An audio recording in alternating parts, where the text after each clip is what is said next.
예, 전국에 계신 횃불의 회원 그리고 목회자 여러분, 선교사님과 사모님들 안녕하십니까? 횃불재단 이경석 목사입니다. 포스트 코로나 시대의 교회와 목회를 주제로 진행하는 횃불회 11번째 시간이 되었습니다. 그동안 우리는 코로나19 이후의 세계, 또 언택트 시대의 교회와 또 목회에 대해 나누었습니다. 지구촌이라는 말이 무색하게 지역의 경계를 넘어 여행하고 선교했던 것이 아득합니다. 전 세계가 전염병의 공포로 짓눌려 있고 또 갈등과 비판이 고조되고 있습니다. 자유로운 대면 예배는 물론 함께 모여 기도하고 교제할 수 없는 그런 상실의 아픔도 느끼고 있습니다. 정치적으로 사회적으로 교회는 마치 박해를 받고 또 소외를 당하고 있는 듯합니다. 그래서일까요? 많은 크리스천들은 요즘을 마지막 때와 같이 느끼고 있습니다. 이제 마지막 2주 동안 마지막 시대를 준비하는 교회라는 소주제를 다루려고 합니다. 지난 강의들이 현재 상황을 분석하고 또 조명했다면 이제 우리는 종말론적 관점에서 현재와 미래를 성경적으로 조망해 보려고 합니다. 오늘 첫 번째 강의는 오랫동안 구약을 교수하셨고 지금은 횃불 트리니티 신학대학원대학교 6대 총장으로 섬기고 계신 김윤희 총장님께서 구약으로 본 마지막 시대라는 제목으로 강의해 주시겠습니다. 구약 성경이 말씀하는 마지막 시대에 대해 이해하시는 시간 되시기 바랍니다.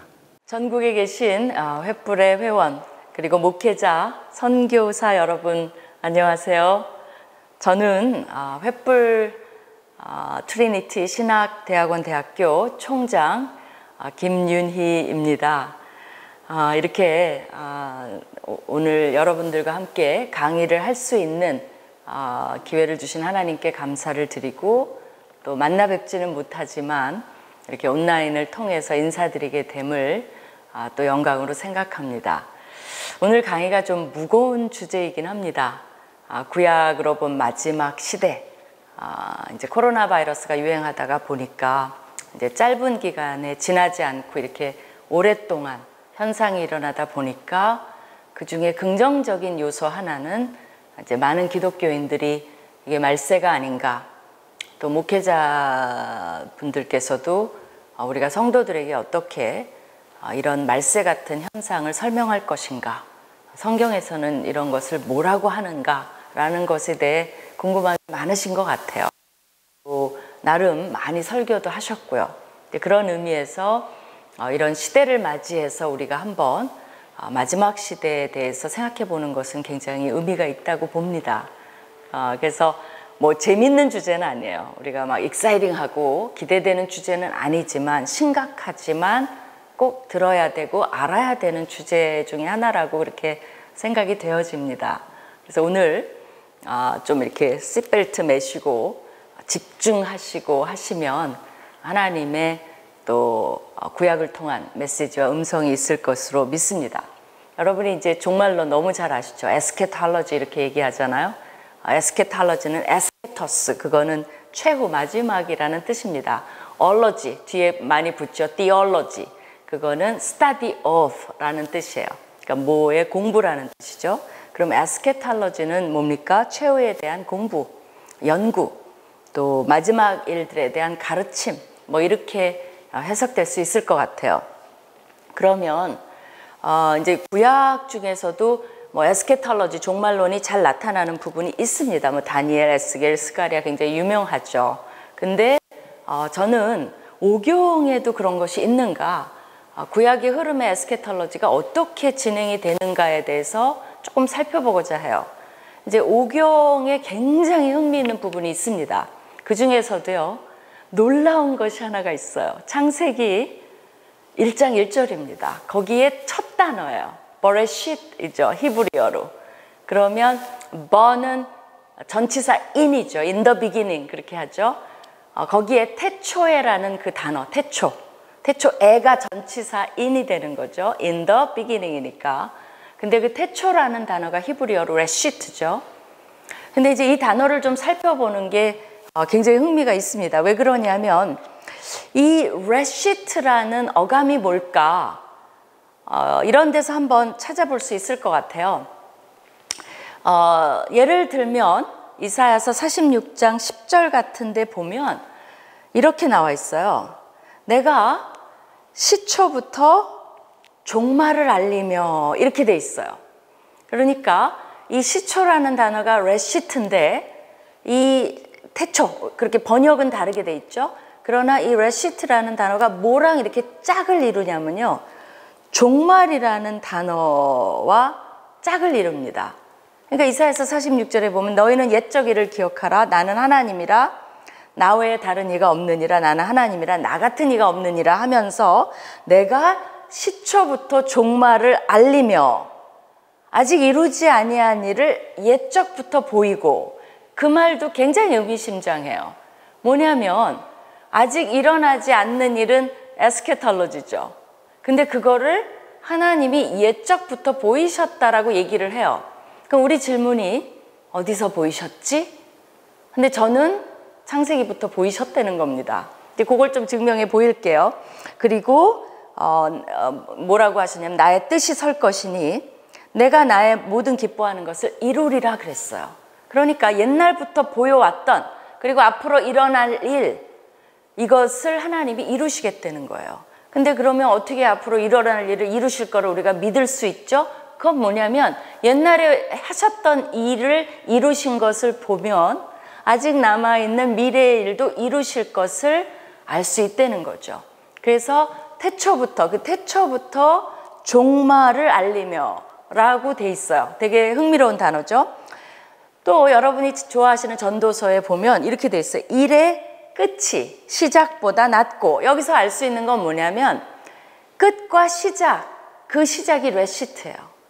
이 끝이라는 단어와 시작이라는 단어가 또 쌍을 이루고 있다는 거예요. 욥기에 보면 가장 유명한 글 중에 하나죠. 요새 보니까 안 믿는 분들도 이거를 많이 인용을 하시더라고요. 네 시작, 이게 레시트예요. 네 시작은 미약하였으나 네 나중은 심히 창대하리라. 그래서 같은 히브리어 단어예요, 이 나중도. 그러니까 시작과 종말, 태초와 끝, 이런 것이 항상 쌍으로 나오는 단어라는 거죠. 그러니까 우리도 처음이 있으면 끝이 있고, 아침이 있으면 저녁이 있고, 이런 식으로 쌍을 이루는 단어가 있잖아요. 그런 것처럼 이 단어는 이미 창세기, 그러니까 1장 1절에 태초에는 뭐를 이미 기대하고 있냐면요, 종말, 끝, 최후를 기대하는 단어예요. 그러니까 이것이 괄호 열었으면 우리가 기대하는 건 뭡니까? 문장을 읽다 괄호 열었는데 괄호 닫는 게 없으면 한참 찾죠. 어디서 괄호가 닫히지? 마찬가지예요. 이 레시트를 보면 자연스럽게 히브리어를 아는 사람은 어디서 끝이 나지? 그렇다면 우리는 계시록이 자연스럽게 성경의 시작과 끝을 이룬다는 것을 알 수 있죠. 그러나 오경 안에서도 어떤 끝이 있나? 끝에 대해서 얘기한 게 있나를 찾아보는 게 더 자연스럽죠. 그죠? 그래서 그런 것들을 조금 이제 생각을 해보기로 하겠습니다. 그러면 이 레시트라는, 태초라는 단어가 말세를 바라보고 있다면, 그죠? 우리는 이 단어를 오경에서 한번 찾아보겠습니다. 그럼 오경의 이제 구조를 좀 알아야 돼요. 그러면 어떤 구조가 있는가? 이걸 이제 거시 구조로 알아요. 오경이 너무 거대하기 때문에 한번 크게 볼 필요가 있습니다. 근데 이제 그 세일해머라는 학자가 이거를 연구한 건데요. 이 거시 구조를 보면 이제 매크로, 우리가 이제 마이크로 그 현미경으로 바라보는 것도 있겠지만, 요새 이제 코비드 그걸 열을 가해도 안 죽고 바늘로 찔러도 안 죽는다고 연구가 나왔는데, 끔찍한 이제 현미경으로 보면 이제 바이러스죠. 근데 이제 우리가 좀 우주를 보면 이제 매크로하게 볼 수 있는데, 오경이라는 이 매크로한 문학적 작품, 하나님의 계시, 이것도 거시적 구조로 보면 흥미있는 면들이 나타납니다. 예를 들면 이제 창세기 서술이 있잖아요. 1장에 48장까지. 그러면 꼭 이렇게 돼 있어요. 거대한 서술이 있고 시형이 나오고 맺은 말이 나온다는 거예요. 그러니까 창세기 서술은 1장에 48장이에요. 그럼 49장에 뭐가 나오냐면 야곱의 축복이 나와요. 그 다음에 이제 50장에 맺은 말이 나와요. 그게 이제 창세기의 구조죠. 그렇다면 이게 출애굽기에 보면, 출애굽기도 그래요. 출애굽기 홍해를 가르고 출애굽한 사건이 나오고 1장에서 14장이에요. 15장에 뭐가 나오냐면 모세의 노래 시형이 나와요. 그 다음에 이제 맺은 말이 나와요. 근데 출애굽에서 광야 서술 전체 이 거대한 서술로 보면 광야 서술이 끝나갈 때쯤에 뭐가 나오냐면 시형이 나와요. 그게 뭐가 나오냐면 발람 오라클이 나와요. 민수기 23장, 24장입니다. 그리고 나서 맺은 말이 나와요. 그럼 우리가 창세기를 받고 출애굽기도 봤는데 이걸 더 확대해서 출애굽기 민수기까지 보면 같은 형태가 드러난다는 거죠. 그럼 신명기를 보면 어떻게 돼 있죠? 신명기는 어디에 시형이 나오죠?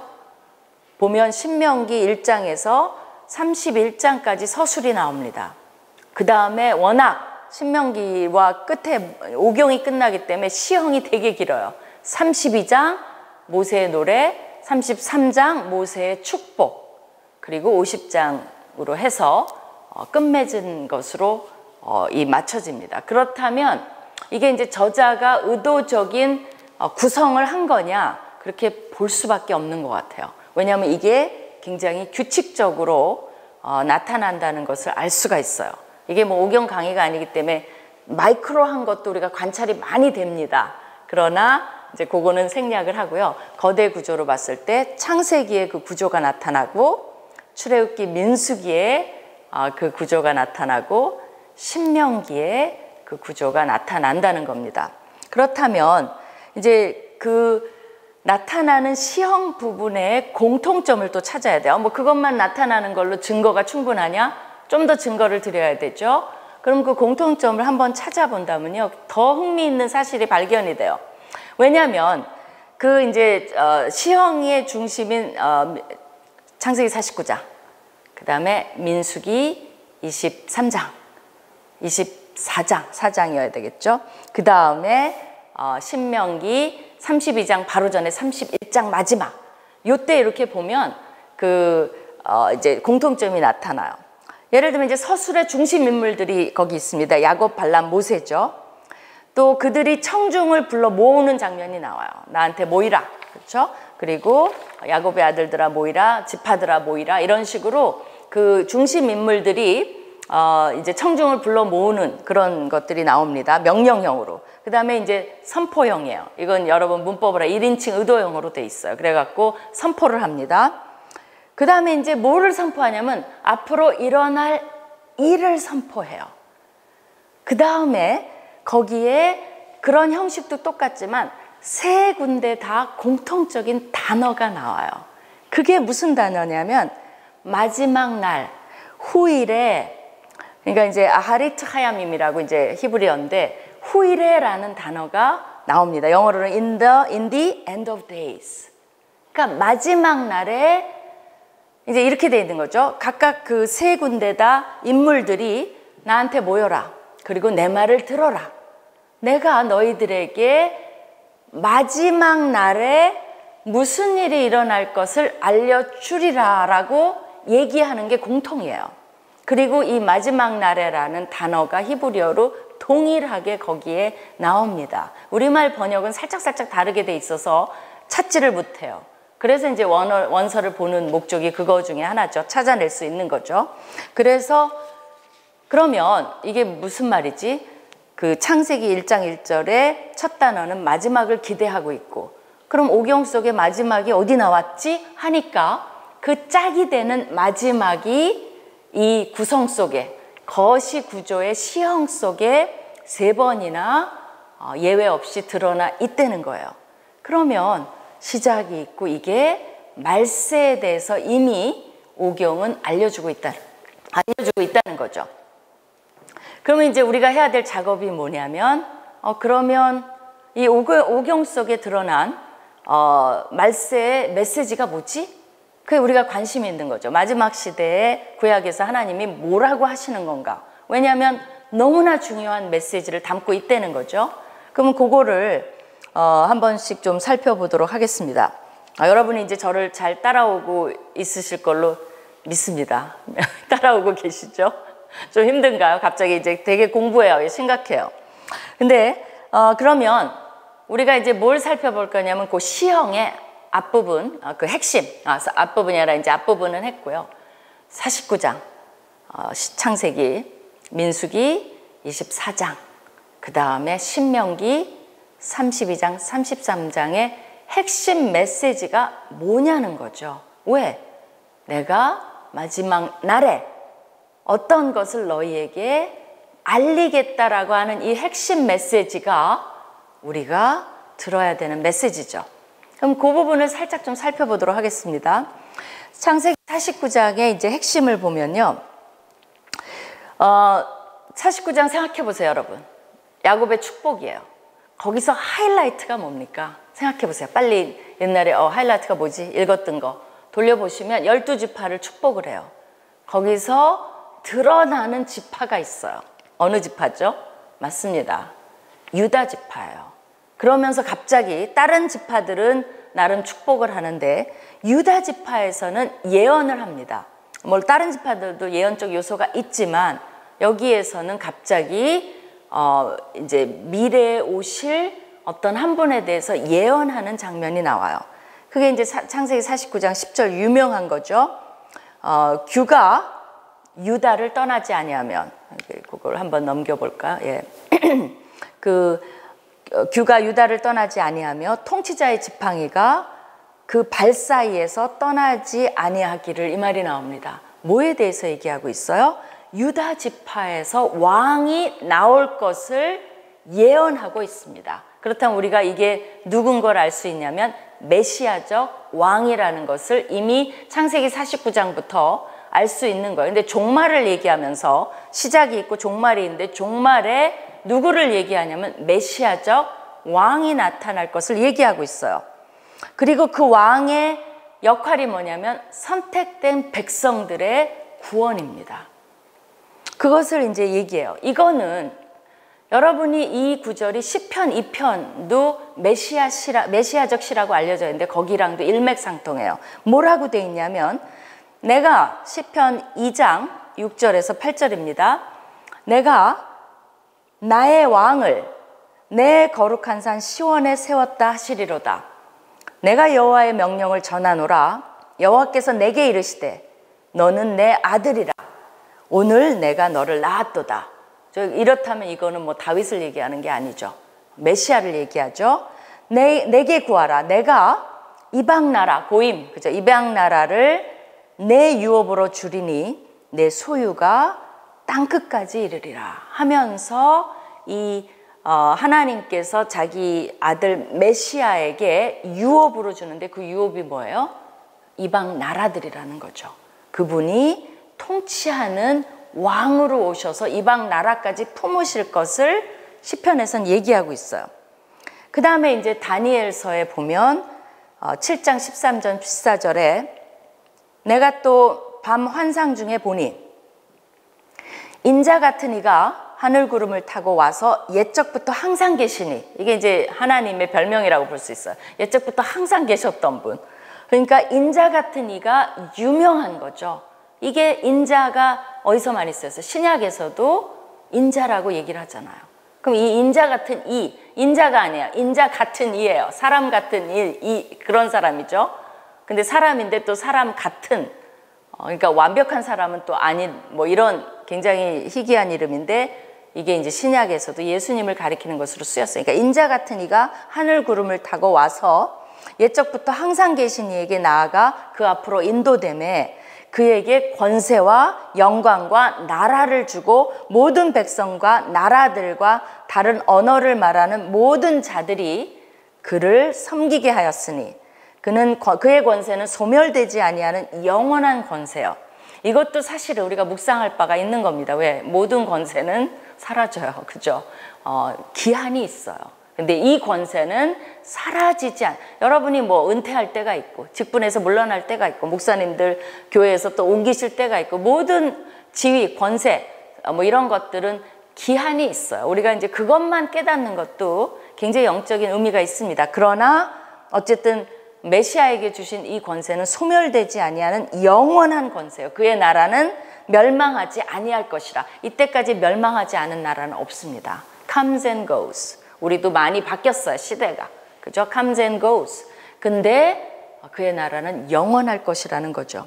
이게 연속적으로 어디에 쓰냐면 계시록 5장에도 나오죠. 한 장로가 장로 중에 한 사람이 내게 말하되 울지 말라. 유다 지파의 사자 다윗의 뿌리가 이겼으니 그분이 7인을 떼시리라. 그러면서 창세기에서 예시된 유다 지파에서 오신 그 왕이 통치하시는데 시편에서는 이방까지 다 품어서 통치할 것이다. 그 다음에 다니엘서서는 그 인자 같은 이가 이 하나님 나라를 영원히 통치할 것이다. 그 다음에 계시록에 보면 그분이 인을 떼시는 권세를 가지고 계신다는, 이것이 사실은 메시아에 대한 사상이 창세기부터 흐르고 있다는 것을 볼 수가 있습니다. 그러니까 종말론에서 굉장히 중요한 분의 개념 중에 우리 머릿속에서 잊어버리지 말아야 될 분 중에 한 분은 뭐예요? 메시아가 오신다는 거예요. 메시아라는 사실이에요. 근데 그분이 이미 오셨죠. 구약에서는 첫 번째 오심과 두 번째 오심을 크게 구분하지는 않습니다. 이미 오셨어요. 그러나 완벽히 오셔서 우리랑 같이 통치하시는 건 아니죠. 가셨어요 또. 그러면 뭡니까? 오신다는 거예요. 재림. 그래서 다시 오시는 메시아가 너무나 중요한 겁니다. 그 다음에 그러니까 이제 창세기 49장에서 나타난 것은 메시아. 두 번째, 야곱의 축복이죠. 그렇기 때문에 어마어마한 축복이 많이 나옵니다. 예를 들면 49장 28절에 이런 말이 나와 있어요. 내 아버지의 하나님께로 말미암아 그가 거기 이제 여러분이 창세기 49장 제가 해놓은 거를 말씀을 보면 뭐에 언더라인을 쳐놨습니까? 밑줄을. 뭐죠? 복, 축복 다 같은 단어예요. 번역을 살짝 다르게 했을 뿐이지. 복이 얼마나 벌써 보기만 해도 눈에 띕니까? 그러니까 야곱이 뭐라 그러냐면 그가 내게 복을 주실 것이라. 또 하늘의 복과 아래로 샘의 복과 젖먹이는 복, 태의 복을 주고 아버지의 축복이 내 선조보다 낫고 또 뭐 한없인 같이 이 축복이 주고 계속 창세기 49장에서 강조된 것은 축복이에요. 그렇다면 창세기의 시작이 뭡니까? 인류에 대한 축복으로 시작을 했죠. 그죠? 근데 창세기 마지막의 복은 사실은 12지파에게 주시는 복 같아요. 근데 사실은 또다시 인류에 대한 복으로 이것을 마칩니다. 그러니까 하나님이 관심이 있는 것은 복이에요. 우리에게 축복을 주시려는 의도를 처음부터 말세까지 하시는 거예요. 그러니까 우리가 신뢰해야 될 건 뭐냐면 왜 우리를 심판을 해? 그게 중요한 게 아니에요. 왜 우리를 만드셨지? 복 주세요. 만드시자마자. 말세에 궁극적으로 하나님이 회복시키려는 건 뭐냐면 복이에요. 복. 그죠? 축복. 인류에 대한 축복. 그러니까 우리는 그것을 기대해야 돼요. 근데 이 가운데 많은 것들이 일어난 거죠. 그럼 이제 창세기 49장은 끝났어요. 그럼 민수기 24장을 봅시다. 거기 보면 민수기 20장은 발람 오라클이에요. 그래서 발락이라는 모압 왕이 이제 발락을 고용을 했죠. 발람을. 근데 이제 이 오라클의 배경은 아브라함의 축복입니다. 왜 발락이 모압 왕 발락이 이 이제 술사인 발람을 데려왔냐? 왜냐하면 자기 눈앞에 펼쳐진 이스라엘은 그 숫자가 정말 생육하고 번성했어요. 그게 뭡니까? 하나님이 창세기 1장의 축복이 이루어졌고 아브라함에게 그죠? 내게 복을 줘 네 자손이 창대하겠다는 그 축복이 이루어졌어요. 그거를 보고 이 인간 왕 그죠? 발락이 너무 놀라갖고 안 되겠다. 저들을 저주해라 해서 술사를 데려왔잖아요.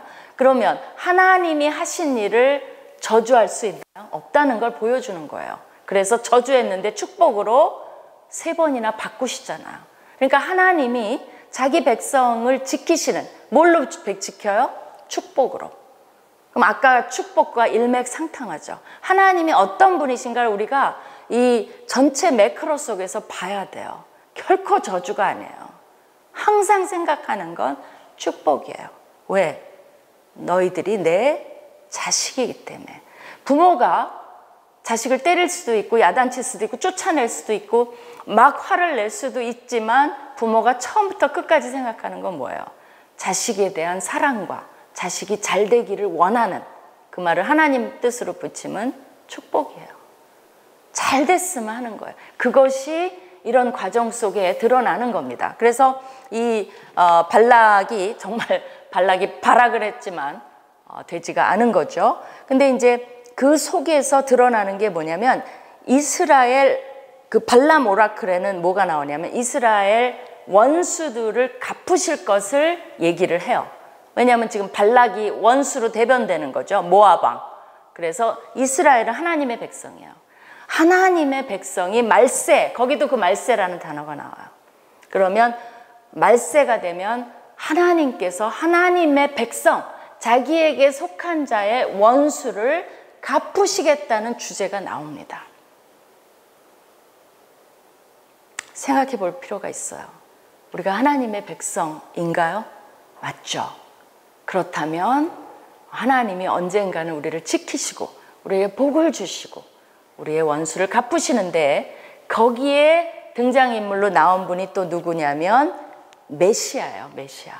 그분이 나오시겠다는 겁니다. 그래서 그 메시아에 대한 예언이 한번 들어보세요. 뭐랑 똑같은지. 한 별이 야곱에게서 나오며 한 규가 이스라엘에게서 일어나서 모압을 이쪽에서 저쪽까지 쳐서 무찌르겠다라고 얘기해요. 그러면 한 별, 한 규, 뭐 이스라엘 이게 어디서 인용된 겁니까? 아까 창세기 49장에 나온 거랑 똑같아요. 발람이 어떻게 그걸 알았는지는 모르겠어요. 그러나 예언이니까 하나님이 내가 한 말을 예언 그대로 해. 그러면서 뭐를 인용하시냐면 아까 창세기 49장 10절에 나온 말을 그대로 인용을 하면서 한 별이 야곱에게서, 아까 유다였지만 이제는 이스라엘을 얘기하고 있어요. 같은 말이에요.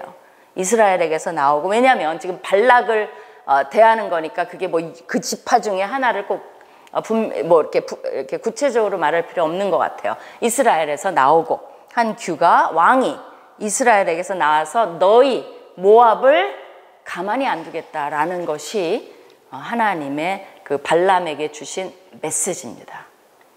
그러면 이제 남은 게 뭐죠? 매크로에서 우리가 49장을 봤어요. 민수기 24장을 봤어요. 광야 서술, 그 출애굽기 서술까지 포함해서. 그럼 이제 남은 게 뭐죠? 신명기 서술이죠. 자, 신명기는 모세의 전체 메시지가 주를 이룹니다. 모세가 이제 죽기 바로 직전에 34장에 죽는데 모여라, 지파들 모여라. 내가 너희들한테 들려줄 얘기가 있어. 하면서 모세의 노래가 32장에 나오고 33장에 모세가 이제 지파들을 야곱처럼 축복하는 장면이 나옵니다. 거기에 중심 주제, 32장의 중심 주제가 뭐냐면요. 그래, 내가 너희를 축복하는데 축복하기 전에 경고가 나와요. 너희는 목이 굳은 백성이라 이렇게 할 거야. 그 경고는 그렇게 되라가 아니에요. 뭐를 경고하는 거니까? 경고하는 건 하지 말라는 거죠.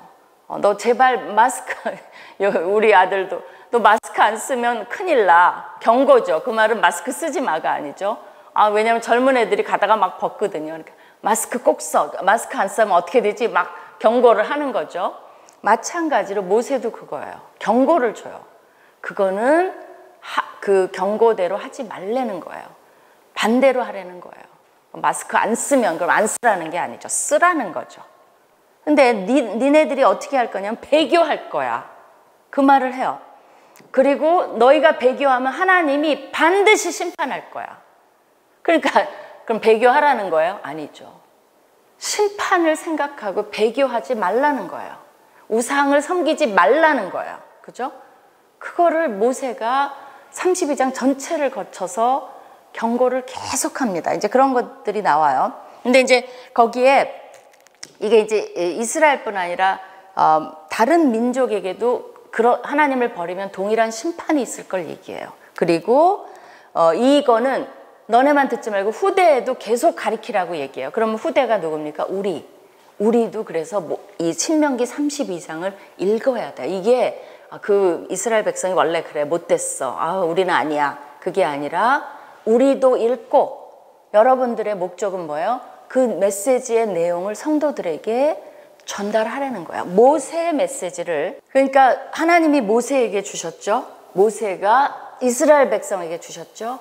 그러면서 후대, 우리도 들으라고 주신 메시지라는 걸 기억하면서 꼭 성도들에게 32장을 가르쳐야 됩니다. 거기 보면 이런 말이 나와요. 32장 46절 47절에 그들에게 이르되 내가 오늘 너희에게 증언한 모든 말을 너희 마음에 두고 너희의 자녀에게 명령하여 이 율법의 모든 말씀을 지켜 행하게 하라.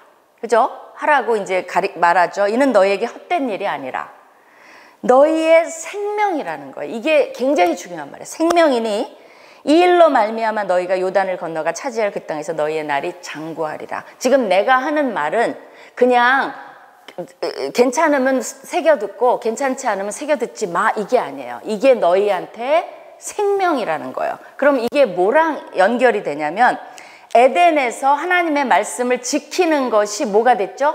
하나님 선악과를 안 먹었으면, 말씀을 순종했으면 생명나무를 먹을 수 있었죠. 영원히 사는 방법이에요. 근데 모세도 똑같은 말을 하는 거예요. 너희가 약속의 땅, 에덴은 아니에요. 그러나 약속의 땅에 가서 너희의 생명이 장구하게 되는 방법, 생명을 지키는 방법은 뭐예요? 하나님의 말씀, 내가 너희에게 가르쳐주는 이 말씀을 지켜라. 그게 너희한테 생명이라는 거예요. 그래서 이제 그런 주제들이 이 마지막 때에 가서는 이 모세는 율법을 준 자죠. 말씀을 토라를 완성한 자죠. 그러면서 생명처럼 주는 게 뭐냐면 하나님의 말씀이에요. 그거를 그 백성들에게 남겼습니다. 이제는 너희에게 생명이 되는 게 뭐냐면 하나님의 말씀이라는 거예요. 그것이 너희를 지켜줘. 가나안 땅에 가면 이 말씀대로만 살면 행복하게, 에덴은 아니지만 에덴 비슷하게라도 살 거야. 근데 이 말씀을 떠나면 너희는 반드시 하나님의 심판을 받게 돼 있다라는 것을 얘기를 합니다. 32장에 33장의 핵심은요. 창세기 49장의 핵심 지파가 누구라 그랬죠? 맞습니다. 유다 지파죠. 그러면 모세가 주는 신명기 33장의 핵심 지파는 누구일까요? 레위 지파예요. 왜냐하면 말씀 때문에 그래요.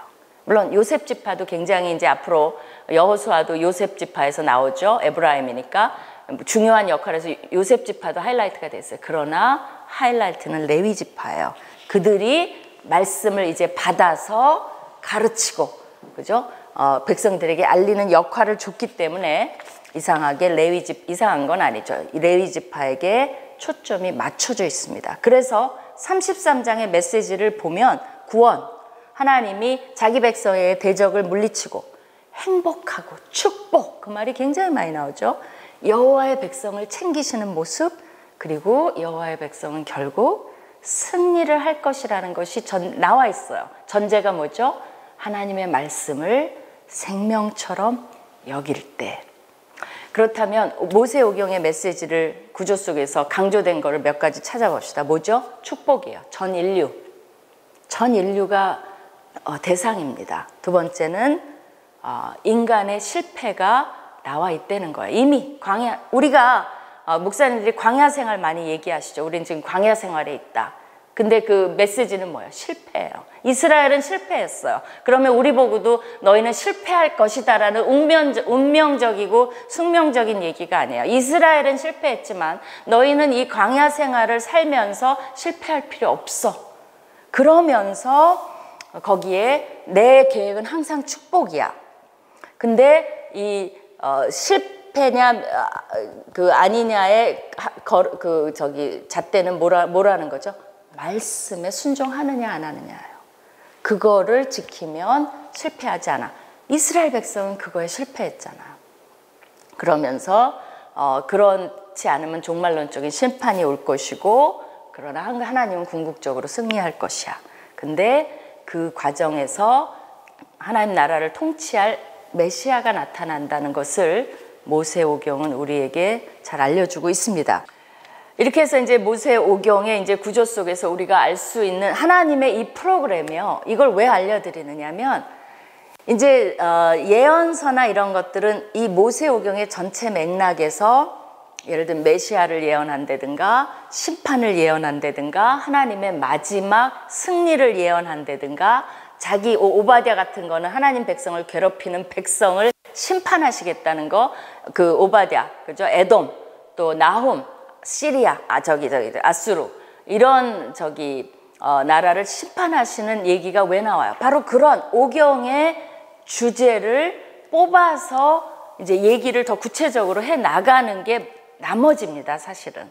그래서 뭐 에스겔서에서도 환상 이스라엘 백성이 회복되고 이런 것들은 이 오경 내에서 하나님이 앞으로 자기 백성을 다 모으시고 통치하시려면 이스라엘 백성을 다 모으시는 마른 뼈가 붙고 하는 것들은 다 그 예언의 일환이에요. 그러니까 오경에 오늘 뭐 시간이 좀 제한이 있어서 디테일하게는 안 들어갔지만 그 뼈대를 알면 여러분이 이제는 왜 이 예언자는 갑자기 뜬금없이 하는 게 아니에요. 오경이 그래서 그렇게 중요한 겁니다. 그러니까 사두개인은 다른 건 안 믿고 오경만 믿었잖아요. 그건 그만큼 중요해서 그래. 파운데이션이에요. 그게 어디까지 가냐면 계시록까지 가요. 그래서 먼저 성경을 공부하려면 오경을 공부해야 돼요. 거기에 많은 것들이 이제 숨어 있다는 겁니다. 그러면서 이제 심판을 얘기하는데 그 심판의 주제를 뽑아서 이제 선지자들이 계속 얘기하는 거의 핵심 단어가 뭐냐면 주로 이제 여호와의 날이라는 단어예요. 그 단어는 이제 심판의 대명사로 쓰였습니다. 뭐 스바냐 같은 데는 여호와의 날에 대해서 거의 뭐 전반 주제가 여호와의 날이야. 스바냐 하면 그냥 여호와의 날이라고 생각하시면 돼요. 그리고 곳곳에 여호와의 뭐 요엘도 그렇고 여호와의 날이라는 말이 이제 예언서에 많이 등장을 합니다. 그럼 여호와의 날이 어떤 날이냐? 그거를 좀 살펴보겠어요.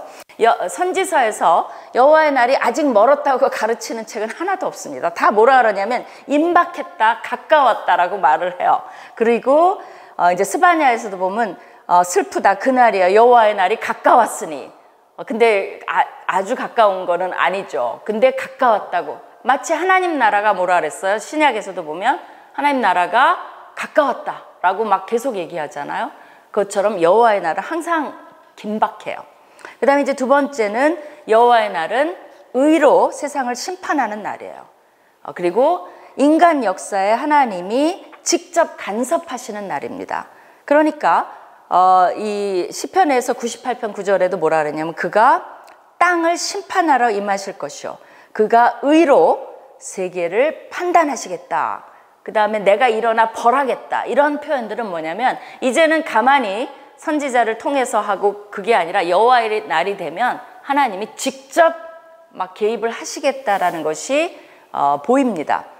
그 다음에 이제 악한 자들에게는 무서운 심판의 날이겠죠. 근데 안심하는 자들에게도 안심하지 말라고 얘기합니다. 아모스서의 9장 10절에 보면 이런 말이 있어요. 내 백성 중에서 말하기를 화가 우리에게는 미치지 않을 거야. 그런 사람이 있어요. 여러분도 혹시 목사님들이니까 그러시지 않겠지만 성도들은 나는 이제 예수님 잘 믿고 교회도 열심히 다니니까 화가 나한테는 미치지 않을 거야. 이스라엘 백성 하나님의 백성 아니었나요? 하나님의 백성인데 이런 메시지를 누구에게 주고 있냐면 이스라엘 하나님 백성에게 주고 있는 거거든요. 아모스가 전형적으로 누구에게 얘기를 합니까? 그 당시 정말 부패된 아모스는 그걸로 유명하죠. 그죠?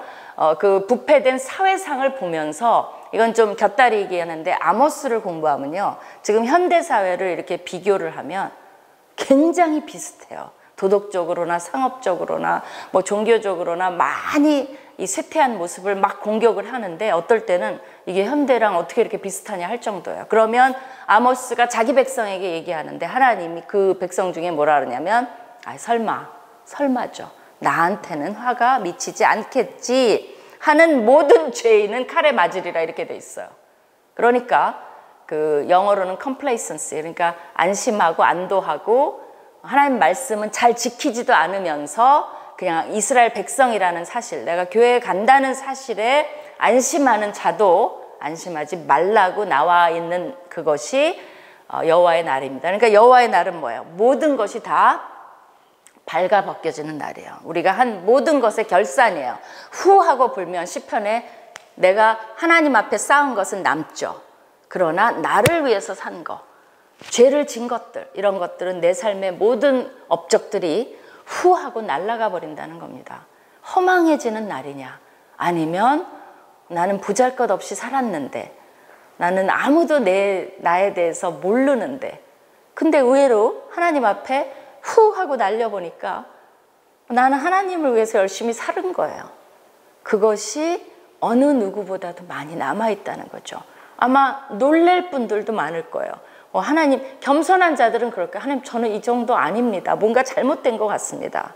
교만한 자들은 뭐라 그래요? 후하니까 남는 게 없어요. 항의하죠. 아니, 내가 현금을 낸 게 얼마고, 내가 장로인데, 그럴 수도 있어요. 내가 하나님 앞에 한 게 얼마인데, 이게 뭡니까? 라고 항의할 자들도 있는 거죠. 놀래지 말라. 여기는 더 무섭게 얘기했어요. 모든 죄인은 칼에 맞으리라. 그 다음에 이제 심판이 모든 창조물에게 미치는 날이에요. 스바냐 1장 2절에서 3절에 보면요. 여호와께서 이르시되 내가 땅 위에서 모든 것을 진멸하리라. 근데 그 진멸하는 그 대상을 보세요. 사람과 짐승을 멸하고 공중의 새와 바다의 고기와 거치게 하는 것과 악인들을.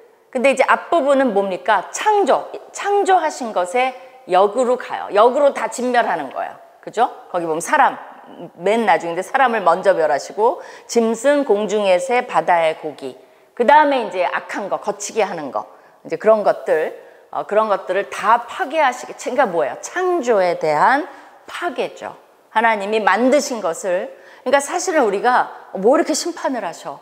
그렇지 않아요. 누구도 자기가 만든 것은 파괴하고 싶어 하지 않아요. 자기가 만든, 제가 뭐 어디 가서 이렇게 도자기 뭐 하나 만든, 뭐 여행 갔다 만든 것도요, 내가 만들었기 때문에 그거를 뭐 몇십 년을 간직한지 몰라요. 그거 아까운 거야. 뭐 별로 보잘것도 없는데. 하물며 하나님이 만드신 것을 파괴할 때 여러분이 하나님의 심정을 생각을 해봐야 돼요. 그러니까 영어로 하면 he doesn't want to. 그러고 싶지 않아요. 근데 어쩔 수 없는 거예요. 왜냐하면 우리 때문에. 그죠? 어쨌든 그래서 하나님이 내가 사람을 땅 위에 멸절하리라.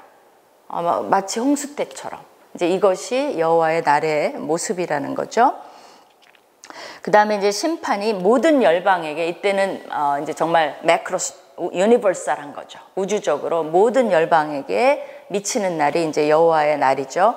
그러면서 원래는 여호와의 날은 악인들은 두려워하는 날이고 의인들은 사모하는 날이 돼야 돼요. 근데 아모스서에 보면 그날을 사모하지 말라고 얘기해요. 왜 그러냐면 아모스서 5장 18절 20절에 화 있을진저 여호와의 날을 사모하는 자여, 너희가 어찌하여 여호와의 날을 사모하느냐. 사모하지 말라는 거예요. 왜 그러냐면 그날은 어둠이요 빛이 아니라, 마치 사람이 사자를 피하다가 곰을 만나거나 혹은 집에 들어가서 손을 벽에 댔는데 이제 사자를 피해서 곰을 만났어. 그래갖고 거길 또 도망쳐 나와서 집에 가서 후 하고 이렇게 벽에 손을 댔는데 거기서 뱀에 물림 같도다. 그러니까 이 말은 뭐예요? 피할 길이 없다는 거예요. 그렇기 때문에 여호와의 날은 빛이 없는 어둠이 아니며 빛남 없는 캄캄함이 아니냐. 그러니까 이게 완전히 뭐 무슨 말인지도 모를 정도로 숨 돌릴 틈이 없다는 거예요. 우리 왜 영화에 보면 막 앞부분에 막 액션 영화는 난리가 나죠. 그래갖고 바로 숨 돌릴 틈 없이 막, 그래서 이제 우리가 몰두하는 것처럼 여호와의 날은 누구도 피할 수 없기 때문에 그날을 사모하지는 마라. 그건 뭐예요? 우리 믿는 사람들은 사모해야죠. 그러나 그렇게 사모하지는 말라는 거예요. 아이러니하지만 왜? 무섭다는 것을 우리가 지금 이 코비드 19 하면서 처음에는 좀 우습게 봤다가 이제 물론 이게 심해지니까 죽고 막 이러니까 겁났다가 이제는 조금 더 풀어지잖아요. 그렇지만 이게 오래 가니까 고통이 오기 시작하죠. 정신적으로, 영적으로 이게 영향을 미치기 시작하죠. 그러나 근데 이게 그러면 코비드 19이 우리 안 믿는 사람은 거치지 않고 가나요? 우리는 마스크 안 해도 되나요? 마찬가지예요. 여호와의 날을 그러면 언젠간 거쳐야 되지만 믿는 자들이 구원을 얻는다고 해서 여호와의 날을 사모해야 되나요? 그러지 말라는 거예요. 왜? 우리도 마스크를 써야 되고 우리도 병에 걸리면 죽을 수 있듯이 여호와의 날은 믿는 자들에게도 그렇게 쉽지 않을 거라는 거죠. 무서운 날이 될 것임을 미리 경고하고 있습니다. 또 여호와의 날은 질투의 불을 보내시는 질투의 하나님의 모습이 나타나 있습니다. 그러면서 저는 이 부분을 묵상하기를 원해요. 저기 1절 스바냐 1절 18절인데요. 그들의 은과 금이, 저는 이게 준비하면서 되게 묵상이 됐어요. 이 구절이. 저는 이 구절만 좀 기억을 해도 좋을 것 같아요. 그들의 은과 금이 여호와의 분노의 날에 능히 그들을 건지지 못할 것이며 이 온 땅이 여호와의 질투의 불에 삼켜지리니 이는 여호와가 이 땅 모든 주민을 멸절하되 놀랍게 멸절할 것임이라. 왜 묵상이 되죠? 사실은 우리 코비드-19 있기 전에 인간 전체가 한 건 뭐예요? 경제죠. 은과 금이죠. 돈이죠. 캐피탈리즘이죠. 사실은 말은 안 하고 하나님을 찾지만 동시에 모두 찾았어요. 우리는 돈이 행복을 주고 돈이 안정을 주고 돈이 있으면 노후도 편안하고 돈이 있으면 된다는 생각이 우리한테 삶 속에, 그리고 돈이 있는 사람을 부러워하고 돈을 추구하고 돈이 나에게 파워를, 권력을 주고 돈이면 할 수 있다라는 생각이 우리도 배어들어 있었던 것이 사실이에요. 근데 지금 경제가 막 무너지면서 사람들이 불안에 떠는 이유 중에 하나는 경제예요, 사실은. 그죠? 당장 먹고 살 게 없는 게 아니라 그야말로 어떻게 될 것인가가 모르고 지금 손님이 안 오고 하니까 안 믿는 자들도 너무너무 불안한 거죠. 여기서 우리가 깨달아야 되는 건 이 말씀인 것 같아요. 그날이 되면 너희의 은과 금이 여호와의 분노의 날에 너희를 능히 건지지 못할 것이며, 쌓아두라는 거예요. 해보라는 거예요. 그것을 추구하라는 거예요. 그러면 어떻게 되나 보라는 거예요. 그것이 너희를 결코 지켜주지 못할 것이라는 거예요. 저는 이 메시지가 정말 교인들에게 전달되면 좋을 것 같아요. 하나님이 다 알고 우리에게 얘기하는 겁니다. 그렇다면 나를 지켜줄 것에 목매달아야죠. 이건 수단이 돼야 되죠. 근데 이것이 지켜줄 것처럼 하나님도 믿지만 그게 배교예요. 이스라엘 백성이 하나님을 떠난 적이 한 번도 없어요. 근데 뭐를 숭상했죠? 바알도 섬겼어요. 다른 신도 은근히 섬겼어요. 나 이제부터 하나님 안 믿어. 이스라엘 백성이 그런 적 없습니다. 혼합주의죠. 거기에 대해서 하나님이 지금 진노하고 있는 거예요. 어떻게 그럴 수가 있느냐고. 누가 그 돈을 줬는데 어떻게 그 돈을 위해서 사느냐. 내가 주는데, 내가 공급자인데 왜 주인을 몰라보냐. 그래서 이사야서에는 처음부터 짐승도 주인을 알아보는데 너희는 어떻게 주인을 몰라보느냐고 막 화를 내시면서 얘기하시는 것에, 이제 여호와의 날에 되면 그 진노를 쌓아두셨다가 우리도 누가 화 쌓아뒀다가 폭발하면 무서운 것처럼 폭발을 하시겠다는 거죠. 그래서 이제 진노와 분노를 쏟아붓는 날이고 세상이 뒤바뀌는 날이고, 종교 지도자들에게도 이렇게 말합니다. 그들의 선지자들은 경솔하고, 스바냐 3장 4절이에요. 거만하다는 말이에요. 간사하고 믿을 수 없다는 거예요.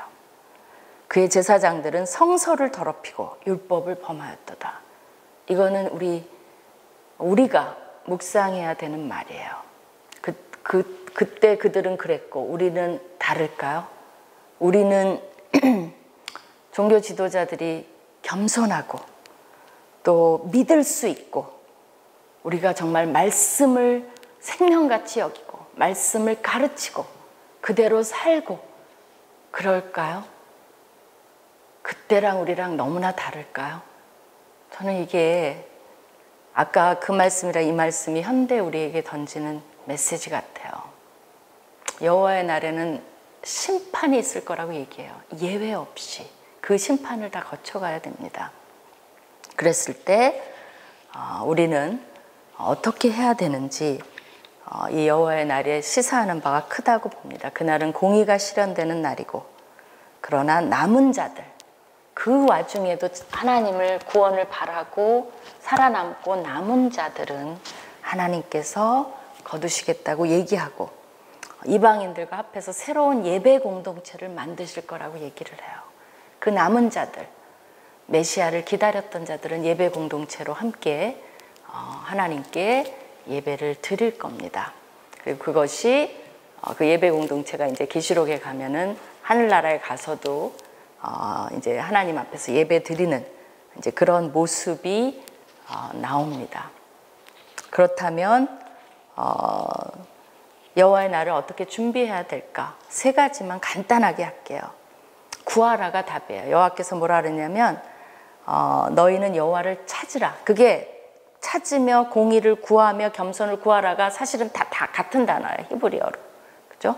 그래서 너희는 여호와를 구하며 공의를 구하고 겸손을 구하라. 이 세 가지를 말씀하셨어요.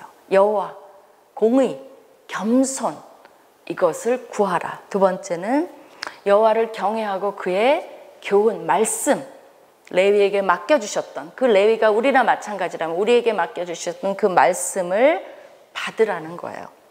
스바냐 3장 7절입니다. 그 교훈을 받으라. 그건 뭐예요? 말씀대로 살라는 거죠. 세 번째는 여호와를, 그것이 믿음이고 그렇기 때문에 여호와를 교훈 받은 대로 의뢰하라는 거예요. 이 세상이 주는 어떤 것을 의뢰하지 말고 그거는 수단화하고 여호와를 의뢰하라는 거예요. 뭐가 메시지가 완전히 다른가요? 아니에요. 우리가 늘 하던 대로 하라는 게 하나님의 마지막 때를 준비하는 메시지예요. 하나님께 구하고 하나님을 의존하고 그 다음에 그 교훈, 하나님 주시는 그 말씀대로 살고, 이거 외에는 답이 없습니다. 우리의 책임은 그거를 열심히, 레위 지파가 나중에 보면 그런 거 잘 못하죠. 그래서 실패한 것도 있어요. 우리의 책임이 있어요. 그래서 열심히 말씀을 가르치고 이 코비드 19, 이 말세의 시대를 보면서 어떻게 해야 되냐?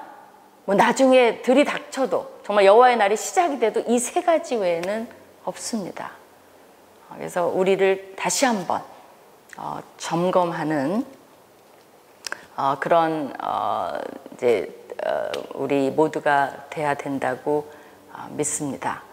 이 강의를 들으시면서 혹시 여러분이 하나님께서 메시지를 주시면 그 메시지를 붙들고 목회를 어떻게 해야 될 것인가 더 고민하시고 또 그 메시지를 실천하시는 여러분 모두가 되시기를 간절히 축원드립니다.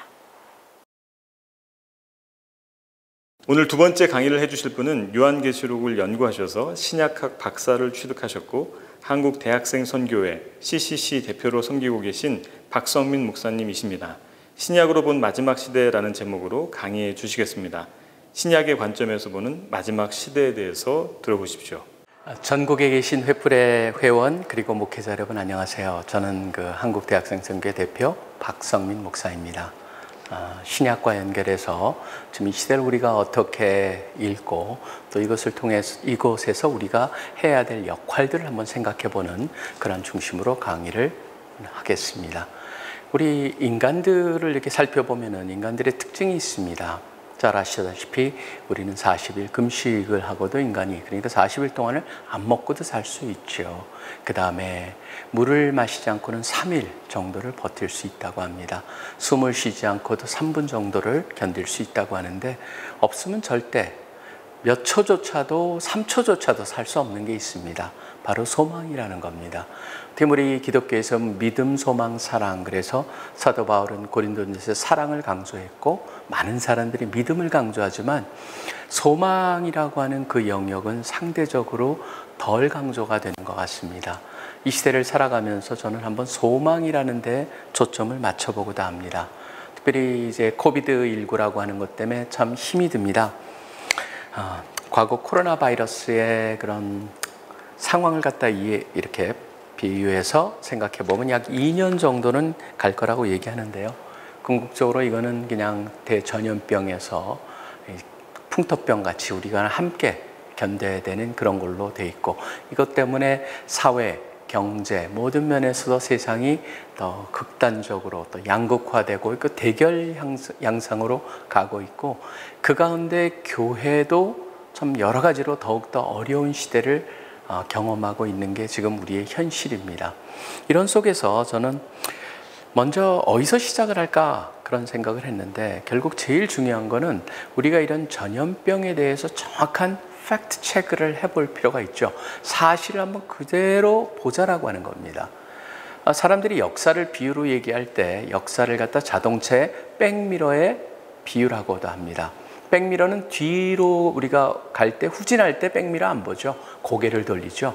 백미러는 앞을 안전하게 가기 위해서 보는 겁니다. 그렇기 때문에 역사라고 하는 것은 미래를 우리가 안전하게 가기 위해서 봐야 되는 것.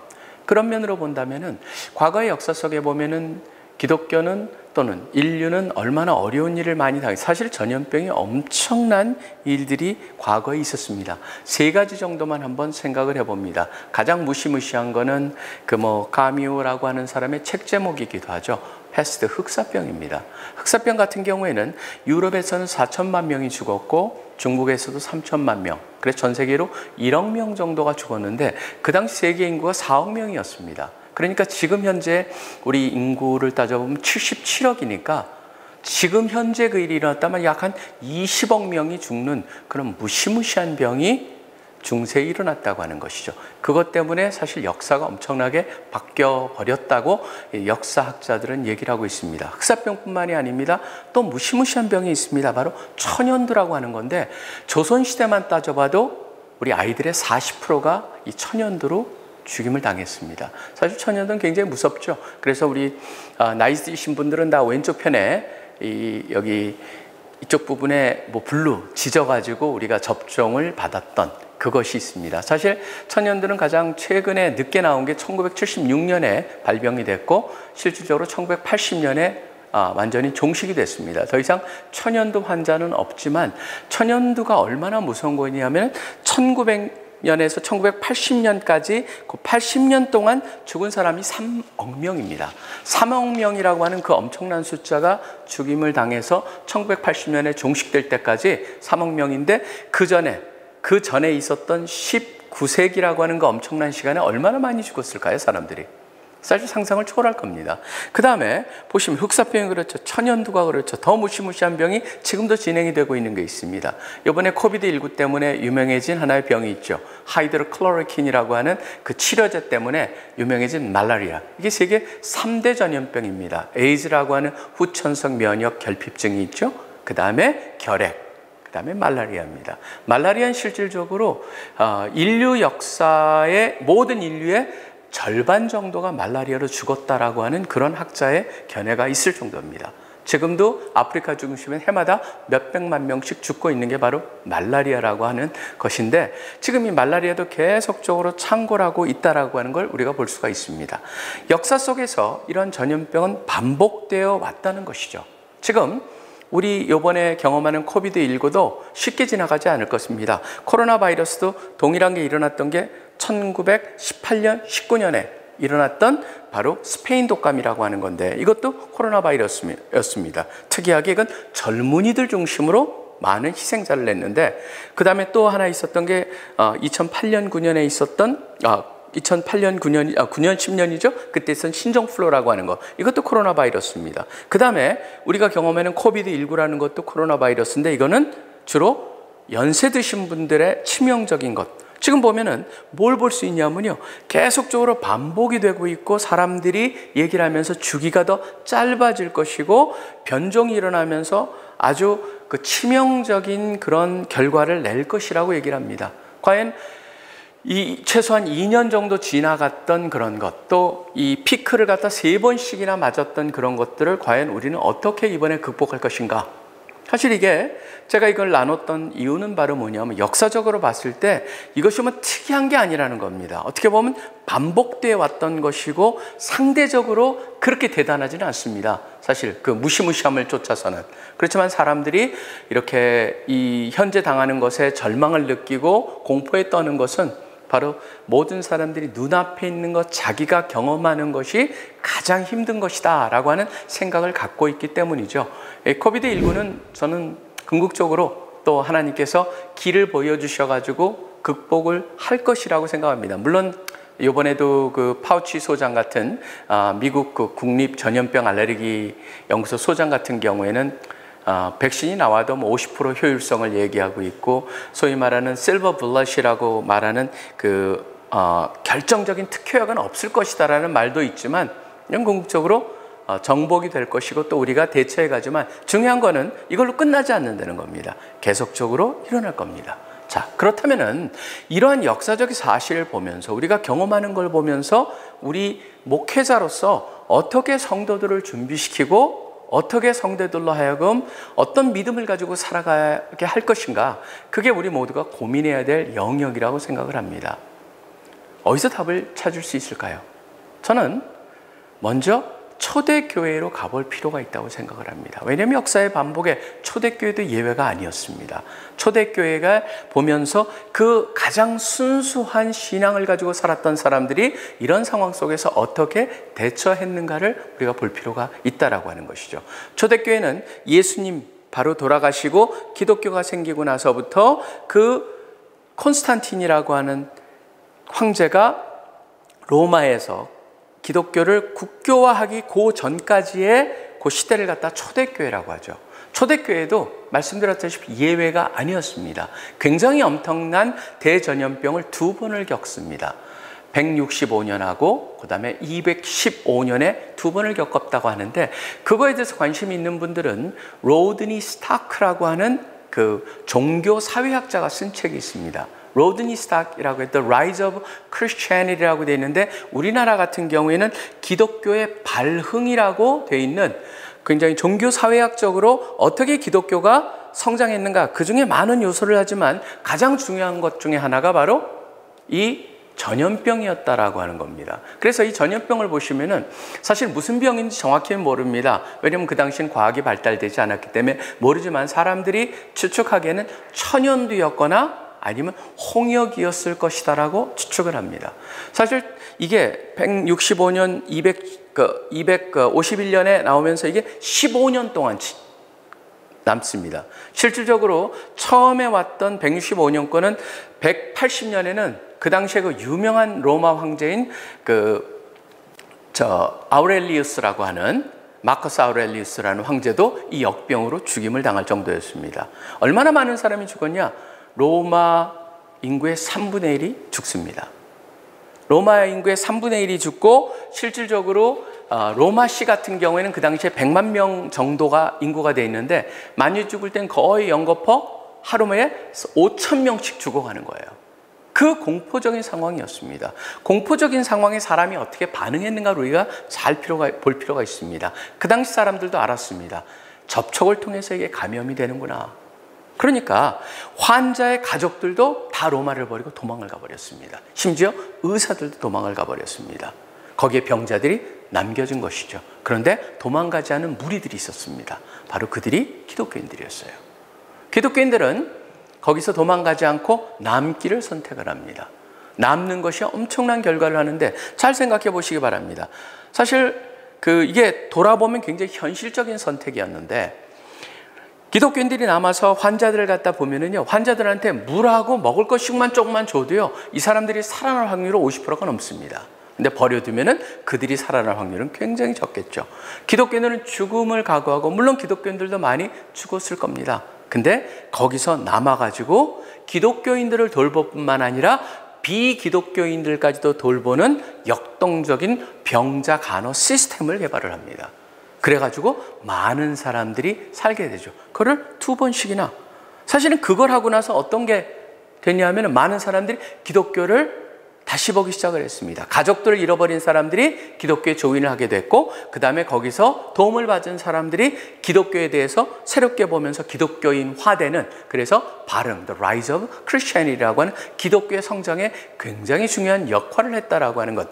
역병과 기독교의 성장을 연결시키는 라드니 스타크의 그 글을 읽으면서 저도 참 많은 것을 생각해 보게 되었습니다. 결국은 성경의 메시지로 돌아가서 성경 안에서 이들은 믿음이 있었죠. 뭐였습니까? 그들은 분명한 세계관이 있었습니다. 세계관이 뭐냐면은 바로 자신들이 따랐던 예수 그리스도도 고난을 통해서 구속과 연결이 되어 있다. 그래서 자신들이 당하는 고난일지라도 그것이 다른 사람의 구속으로 연결될 수 있다는 그러한 그들의 신앙적 세계관이 있었고, 그 다음에 많은 사람들이 사실은 역병이나 그런 전염병이 생겼을 때 많은 사람들이 질문을 던집니다. 어떤 질문을 던지냐면, 과연 하나님이 살아계시냐? 신이 있다면 이런 일이 어떻게 일어날 수 있느냐? 그러면서 거기서 다양한 이론들이 나오죠. 다양한 이론들이 나오는데, 그 당시에는 스토아 철학이라는 것이 굉장히 편만한 시대를 살고 있었는데, 스토아 철학은 결국은 이 세상에서 고통은 당연한 거다. 그러니까 저항할 필요도 없고 그냥 그대로 대하고, 그 다음에 가족들의 관계도 별 볼 일 없이 생각을 하는데, 굉장히 스토아 철학은 불교 철학하고도 굉장히 비슷합니다.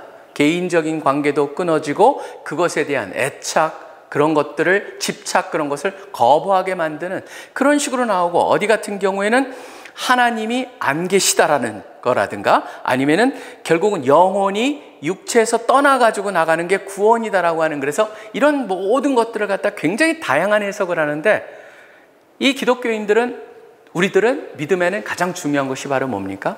예수님이 고통을 당하셨고, 예수님이 부활을 하셨고, 또 예수님이 부활하셨고 우리한테 소망을 주셨고, 그러니까 모든 면에서 세계관이나 교리라고 하는 면에서 일반 종교인들하고 너무나 달랐던 것이죠.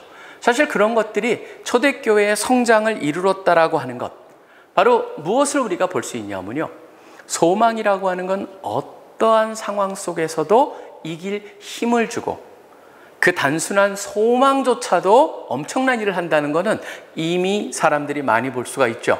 제가 이제 지난번에 어느 책을 보니까, 사실 이 사람은 굉장히 유명한 사람입니다. 우리 심리학을 하는 분들은 많이 아는 분인데, 빅터 프랭클이라고 하는 분이죠. 빅터 프랭클의 그 여러 책들이 있지만 그 중에 보면 삶의 의미랑 연결돼서 meaning of life, 삶의 의미라고 하는 단어가 이 사람한테는 굉장히 중요합니다. 이 사람은 나치한테 잡혀가지고 수용소를 들면서 심지어 가장 잔혹했고 많은 사람이 죽었다라고 한 아우슈비츠에서도 살아남은 사람이었습니다.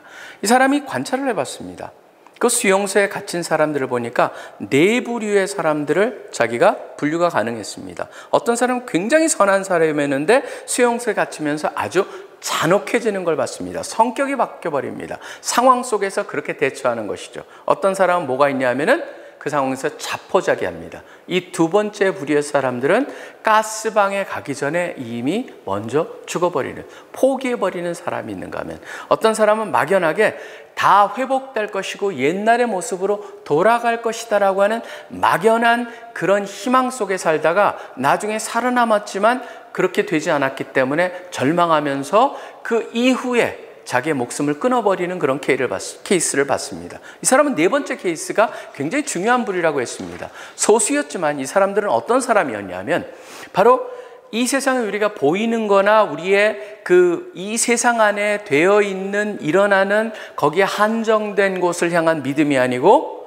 이 세상 밖에 있는 뭔가에 대한 그들과의 연결성 속에서 의미를 찾았던 사람은 살아남았다라고 하는 거예요. 심지어 그래서 자기보다 먼저 세상을 떠난, 죽임을 당한 부인이 하늘에서 자기를 보고 있다. 그렇기 때문에 나는 내가 제대로 살아야 된다.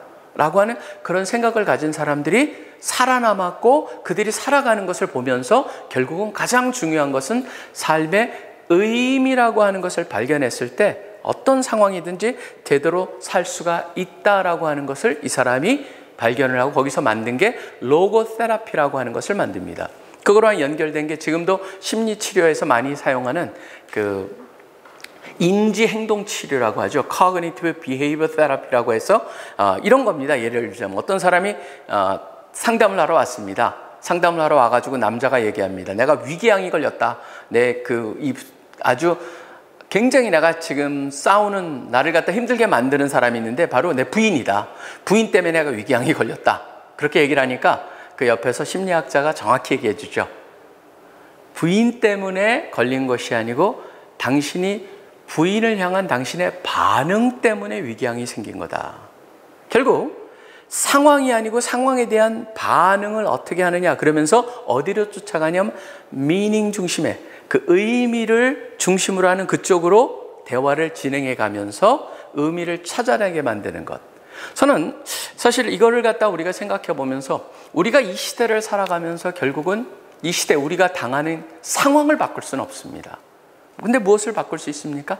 상황을 향한 관점을 바꿀 수가 있습니다. 관점이라고 하는 것은 상황을 보는 우리의 눈과 우리의 태도를 완전히 바꿔버리죠. 사실은 그게 그러면 아무 근거 없이도 관점만 바꿔도 사람들이 삶의 태도가 바뀌는데, 하나님이 말씀해 주신, 약속해 주신 그 약속에 근거한 우리가 관점을 갖기 시작을 했을 때, 소망이라고 하는 관점을 갖기 시작했을 때 우리의 삶은 달라질 수 있다. 결국은 소망에 초점을 맞추는 목회를 우리가 해야 한다는 것이죠. 관점에 대한 것도 참 흥미로운 것 하나를 발견합니다. 잘 아시다시피 야곱 같은 경우는 자기 그 삼촌한테 가가지고 거기서 일을 하면서 라헬을 갖다 특별히 좋아했죠. 그러니까 라헬을 좋아하면서 라헬에 대한 사랑을 하고 그러는데 이제 거기서 삼촌이 얘기하지 않습니까? 7년이라면은 아내를 줄게. 그랬더니 그거에 대해서 이렇게 창세기 29장 20절에 보면 이런 표현이 나옵니다. 야곱이 7년을 일하는데 며칠같이 여겼더라. 사실 그게 관점을 우리가 어떻게 이런 모든 것들을 대하느냐, 어떻게 우리가 다가가느냐에 따라서 거기서 얻어지는 우리가 그것을 견딜 수 있는 것이 어떻게 달라지는가를 잘 보여주고 있다고 생각합니다. 소망은 모든 것을 상대화시킨다. 결국은 소망을 우리가 어떻게 잘 전달할 것이냐라는 그것을 초대교회를 통해서 한번 잘 고민해 보시고 우리가 해야 할 일들을 찾으시기를 간절히 소원합니다. 그 다음에 두 번째, 그 소망의 핵심은 무엇이었을까요? 바로 소망의 핵심은 천국이었습니다. 천국이라고 하는 것, 사실은 저는 한번 이걸 갖다 목사님들이 한번 이 노래를 한번 들어보실 필요가 있습니다. 노래 내용의 가사를 한번 보실 필요가 있습니다. 저의 시대도 그러고 제 바로 다음 앞에 따라 보시면은 사실은 비틀즈라고 하는 그런 그룹을 잘 아실 겁니다. 그 중에 존 레넌이라고 하는 사람이 있는데 이 사람 암살을 당하죠. 그 사람의 노래 중에 하나가 이 천국과 연결돼서 천국이라는 것이 굉장히 부정적인 의미로 노래한 게 있습니다. Imagine이라고 하는 노래죠. Imagine이라고 하는 노래를 보시면은 우리가 그 영어 가사가 그렇게 되어 있습니다. 만약에 천국이 없다는 것을 상상해 봐라. 밑에 지옥도 없고 위에는 그냥 파란 하늘만 있고, 만약 그것을 상상해 본다면 그건 어렵지 않다. 그러면서 천국이 없다고 한다면 사람들은 오늘을 위해서 살아갈 것이다. 무엇을 마치 얘기하냐면 사람들이 천국을 그리면서 오늘을 엉망으로 산다라는 걸 은근히 얘기하고 있어요. 그거에 멈추지가 않습니다. 나라라는 것이 없어지면은 결국 나라가 없다면, 국가가 없다면 사람들은 평화 속에 살 것이다. 사유재산이 없다면은 모두 공유하면서 사는 좋은 세상이 올 것이다. 사실은 이 존 레넌하고 굉장히 유사한 얘기를 했던 사람이 바로 칼 막스죠. 칼 막스는 천국을 얘기하면서 이렇게 얘기했습니다. 천국이라는 게 존재한다면은 그거는 바로 부자들한테, 어떻게 보면 부자들한테 빠져나갈 구멍을 주는 것이다. 오히려 가난한 사람들을 향해서 부자들이 잘 참고 견뎌 다음에 굉장히 좋은 세상이 있어 그래서 부려먹는 그러한 핑계거리를 준다. 그래서 칼 막스는 천국을 굉장히 부정했던 사람입니다. 사실 이매진이라든가 칼 막스의 그런 주장을 통해 가지고 사람들이 세우죠, 세상을. 그걸 한번 해보겠다고. 그게 바로 소련이었습니다. 소련이라고 하는, 거기에 보면은 거기에 붕괴를 통하여서, 해체를 통하여서 그게 작동이 안 된다는 걸 알았는데, 바로 물론 하나는 너무나 쉽게 넘어가 버릴 수가 있죠. 인간의 죄성을 전혀 이들은 인정하지 않았기 때문에 그런 결과가 나오고, 더 중요한 것 한 가지가 있습니다. 여기서 배워야 될 건 뭐냐면 천국을 믿는 사람들이 이 세상을 더 열심히 살아간다고 하는 역설을 이들은 보지 못했다라고 하는 것이죠. 어떻게 천국을 살아가는 사람들이 그렇게 더 역설적일 수 있을까? 저는 천국과 연결해서 소망이라는 단어를 얘기합니다. 우리 언어는 참 좋은 것 같습니다. 우리말에는 소망과 희망이라는 것을 구분을 하죠. 근데 영어에는 둘 다 hope라고 하는 단어로 쓰고 있습니다. 사실 그러다 보니까 그런 영어식으로 생각하는 그런 소망은 절대 아니죠. 사람들이 영어에서도 그럽니다. 어떻게 될 것 같아? 잘 될 것 같아? 그러면은 미국 사람들이 뭐라 하면 I hope so. 그러길 바래. 사실은 성경에서 말하는 소망이라고 우리가 해석된, 영어로는 hope라고 되어 있지만 단순히 그렇게 되기를 바래라고 하는 단순한 기대가 아닙니다. 거기에 보면은 확신을 얘기하고 있습니다. 확신을 얘기하는 게 어디 나옵니까? 히브리서 11장 1절에 뭐라고 나오냐면 믿음은 바라는 것들의 실상이다. 바라는 것, 바로 그게 소망이거든요. 믿음은 소망하는 것의 실상이다. 결국은 확실성에 근거한 그 소망을 갖다 말하고 있다라고 하는 것입니다. 코비드19라는 것을 우리가 맞으면서 다시 한번 천국의 소망을 재부각하면서 천국의 소망을 가질 수 있도록 우리가 도와줘야 된다는 것이죠. 사실은 굉장히 이게 조심스럽게 접근해야 될 영역입니다. 왜냐하면 저는 이제 제가 그 요한계시록을 가지고 이제 박사학위 논문을 쓰면서 특별히 계시록 중에서 제가 새 예루살렘에 대한 논문을 썼습니다. 새 예루살렘 계시록 21장 1절부터 22장 5절에 나오는 새 하늘과 새 땅, 그 다음에 그 연속해서 나오는 그러한 것들에 초점을 맞추는데요. 사실 제가 이걸 갖다가 얘기하면서 굉장히 조심스러운 건 뭐냐 하면 이거를 너무나 문자적으로 해석을 하다 보니까 천국 하면은 막 보석이 많고 금길이 갈려 있고 그렇게 되어 있는 걸로 사람들이 생각을 합니다. 근데 그거는 해석을 잘못하고 있는 것이죠. 천국을 갖다가 그려주면서 새 예루살렘을 그려주면서 거기서 우리가 조심스럽게 봐야 되는 것은 바로 새 예루살렘을 갖다가 뭘로 묘사하고 있냐면은 정육면체로 묘사를 하고 있습니다. 그러니까 새 예루살렘을 갖다 정육면체로 묘사하는데 성경 속에서 보면은 정육면체 나중에 한번 역대하라든가 한번 다 보시기 바랍니다. 그 열왕기하라든가 역대상 같은데 역대하 같은 데를 보신다면은 거기에 솔로몬의 성전에서 보시면은 이 정육면체는 성경 전체에서 거기밖에 나오질 않습니다. 바로 지성소를 말하고 있습니다. 새 예루살렘을 지성소로 그려주면서 핵심이 뭡니까? 지성소는 다른 게 아닙니다. 모양의 형태, 가장 완벽한 입체적 구조를 수학적, 기하학적 구조를 가지고 있는 그곳이 뭐냐면 하나님의 영광이 머물기 때문에 라고 하는 것이 초점이죠. 하나님의 영광이 머물기 때문에 지금 우리한테 일어나고 있는 모든 것이 어떤 일이 일어날 것인가를 기대하게 만드는 게 바로 계시록 21장에 나와 있는 그것의 핵심이 되죠. 지금 코비드19뿐만이 아닙니다. 지금 코비드19뿐만 아니라 사실 이거는 그 우리가 당하는 겪는 고통과 문제의 그냥 단순한 한 단면에 불과합니다. 한번 세상을 한번 보시죠. 사실 세상은요, 지금 우리나라만 봐도 사회적 소외가, 아니 심리적 소외가 엄청납니다. 심리적 소외 생각해 보십시오. 자기의 정체성. 당신이 누굽니까? 라고 한다면 그 정체성이 다 뭡니까? 자기가 뭔가를 이루었고 자기가 가지고 있는 다 자기중심 속에서 정체성을 찾아갑니다. 그것과 연결해서 자기의 가치까지도 만들어집니다. 정체성에 근거해서 자기가 이룬 것, 자기가 가지고 있는 것. 그러다 보니까 무슨 일이 일어나냐면 거기서 나오는 파생된 가치를 통해서 만들어진 것은 그러한 것들이 무너져 버렸을 때 같이 다 무너져 버리는 거예요. 지금 그게 세상 속에서 일어나고 있는 것이죠. 그거랑 연결돼 가지고 나타나는 게 뭡니까?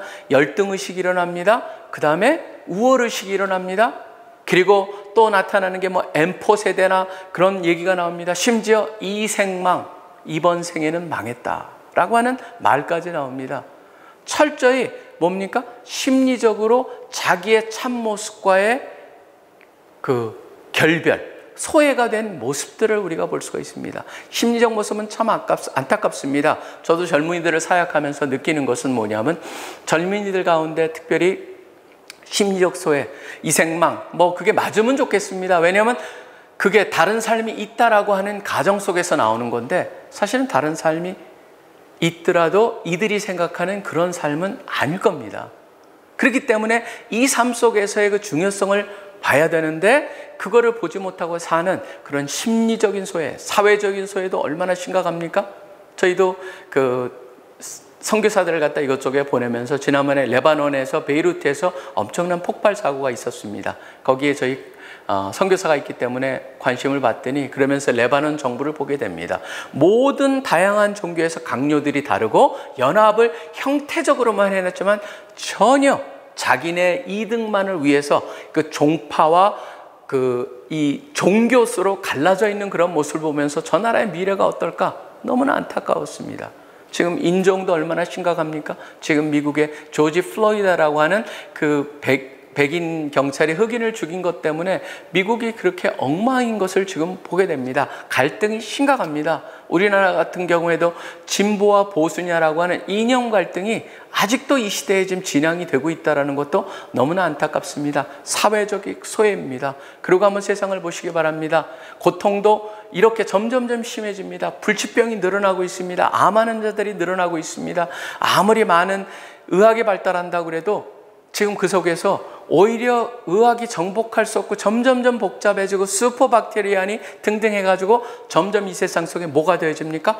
고통이 더해지고 인류가 과학이 발달돼서 정복할 수 있다고 생각하지만 그것을 뛰어넘는 것들이 계속적으로 드러나는 것을 보면서 고통과 애통이 심해지는 것을 보게 됩니다.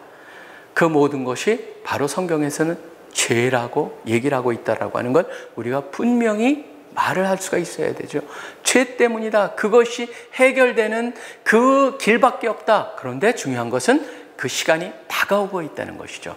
그렇기 때문에 계시록 21장을 새 하늘과 새 땅을 얘기하면서 무슨 얘기를 합니까?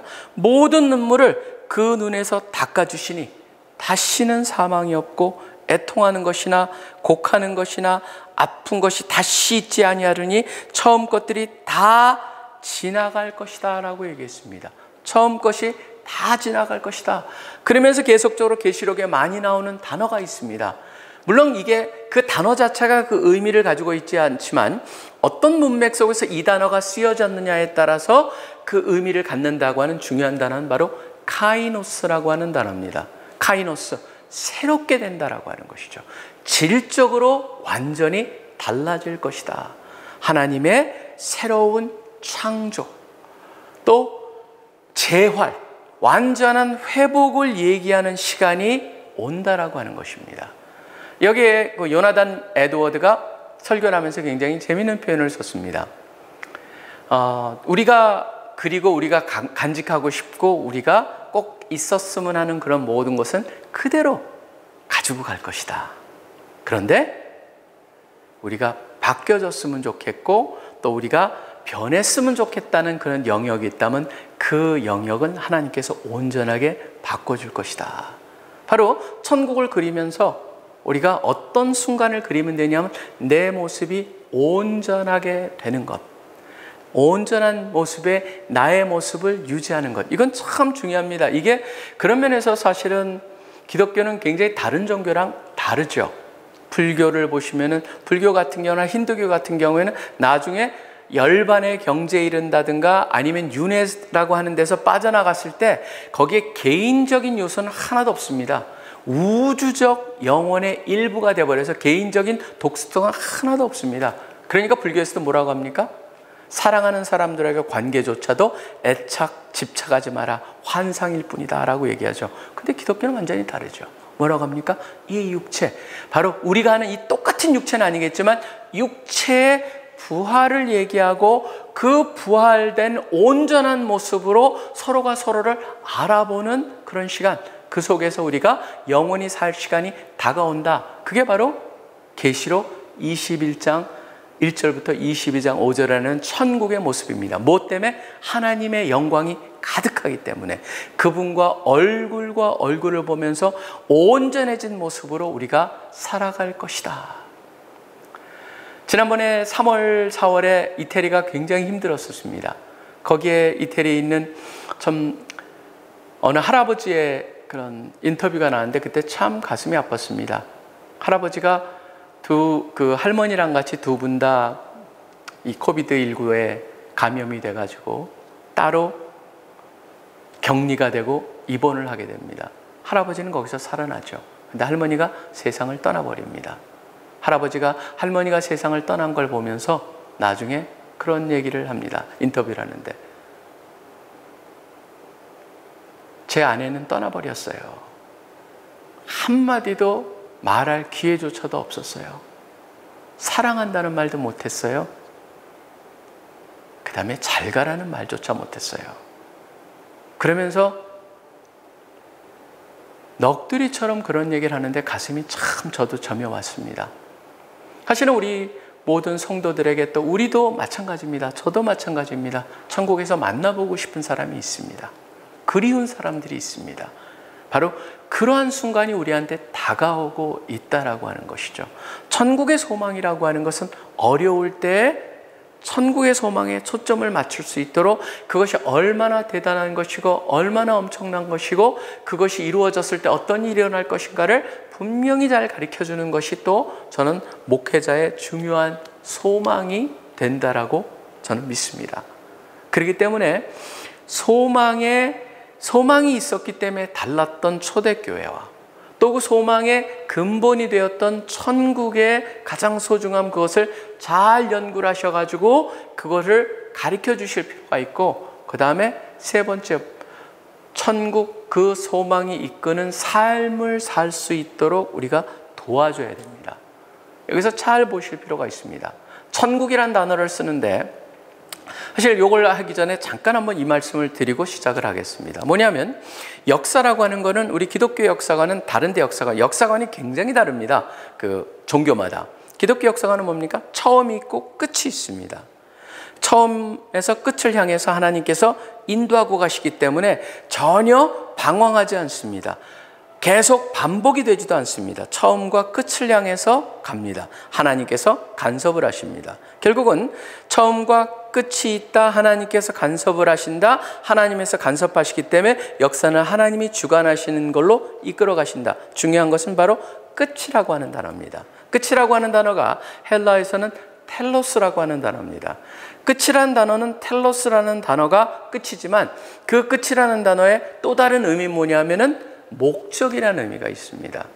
그렇기 때문에 영어에서도 보면은 목적론이라고 한번 그 한영사전을 쳐보시기 바랍니다. 그러면 목적론은 teleology라고 되어 있습니다. teleology라고 하는 건 텔로스랑 그 로고스를 합한 겁니다. 그렇기 때문에 목적론, 결국 역사는 목적이 있다라고 하는 것이죠. 목적지에 다다랐을 때 거기는 두 개밖에 없습니다. 천국과 지옥이죠. 그 중간 상태는 없습니다. 성경에서 천국과 지옥입니다. 사실 천국을 얘기하기 전에 우리가 지옥도 잘 가릴 필요가 있죠. 근데 지옥을 얘기하게 되면 사람들이 흔히 이런 얘기를 합니다. 어떻게 사랑의 하나님이라고 하는 그 하나님이, 좋으신 하나님이란 분이 어떤 자신의 피조물들을 지옥으로 보낼 수 있냐? 그러면 좀 말이 안 되지 않냐? 근데 여러분, 그거를 갖다가 잘 보셔야 되는 게 지옥이라는 관점으로 한번 성경을 보십시오. 성경을 보시면요, 지옥에 대해서 이게 단테가 그거를 참 잘 정리를 해놨습니다. 단테의 신곡에 보면 지옥은 어떤 사람들이 가는 겁니까? 사실은요, 지옥은 뭐냐면요, 하나님을 싫어하는 사람들이 가는 거예요. 하나님이 계속 기회를 줍니다. 그렇기 때문에 지옥에 떨어진 사람들, 하나님을 거부하는 사람일 뿐만 아니라 더 나가서 뭡니까? 지옥에 있으면서도 그 지옥에서 나오질 않을 사람들. 왜냐하면 하나님이 자신한테 뭘 말하는 걸 거부하면서 자신은 자신의 것을 갖다가 원하는 대로 하겠다라고 주장하는 사람들이죠. 그렇기 때문에 결국 C.S. 루이스도 그런 얘기를 합니다. 이 세상 끝에 가면은 두 종류밖에 없다. 당신의 뜻이 이루어지옵소서랑 하나님께서 그래 네 뜻이 이루어질지어다 라고 하는 그 두 종류의 사람. 결국 지옥이라고 하는 건 하나님이 사랑하시는 하나님이 기회를 계속적으로 주면, 사실은 계시록이 그렇습니다. 계시록 내에서도 우리는 심판에 초점을 맞추는데 한번 잘 읽어보시기 바랍니다. 9장 20절, 21절 같은 데 보시고 16장 같은 데 봐보시면요, 뭐냐면 하나님을 회방하고, 이름을 회방하고, 심지어 16장 가면 저주함에도 불구하고 하나님께서 계속 그들로 하여금 마지막 기회를 주고 계시는 걸 볼 수가 있어요. 끝까지 기회를 주시고 그들로 하여금 하나님과 영원히 살 수 있는 기회를 부여하는데도 그들이 거부한다는 게 사실은 핵심적인 메시지거든요. 보셔야 될 건 바로 뭐냐면요, 천국이라고 하는 것은 결국 하나님이 끝에 이룬다, 그것을 향해서 역사는 흘러가고 있다라고 하는 것이죠. 자, 그렇다면 그것을 향한 그것이 어떻게 이루어질 것인가? 로마서 8장을 보면은요, 흥미로운 게 있습니다.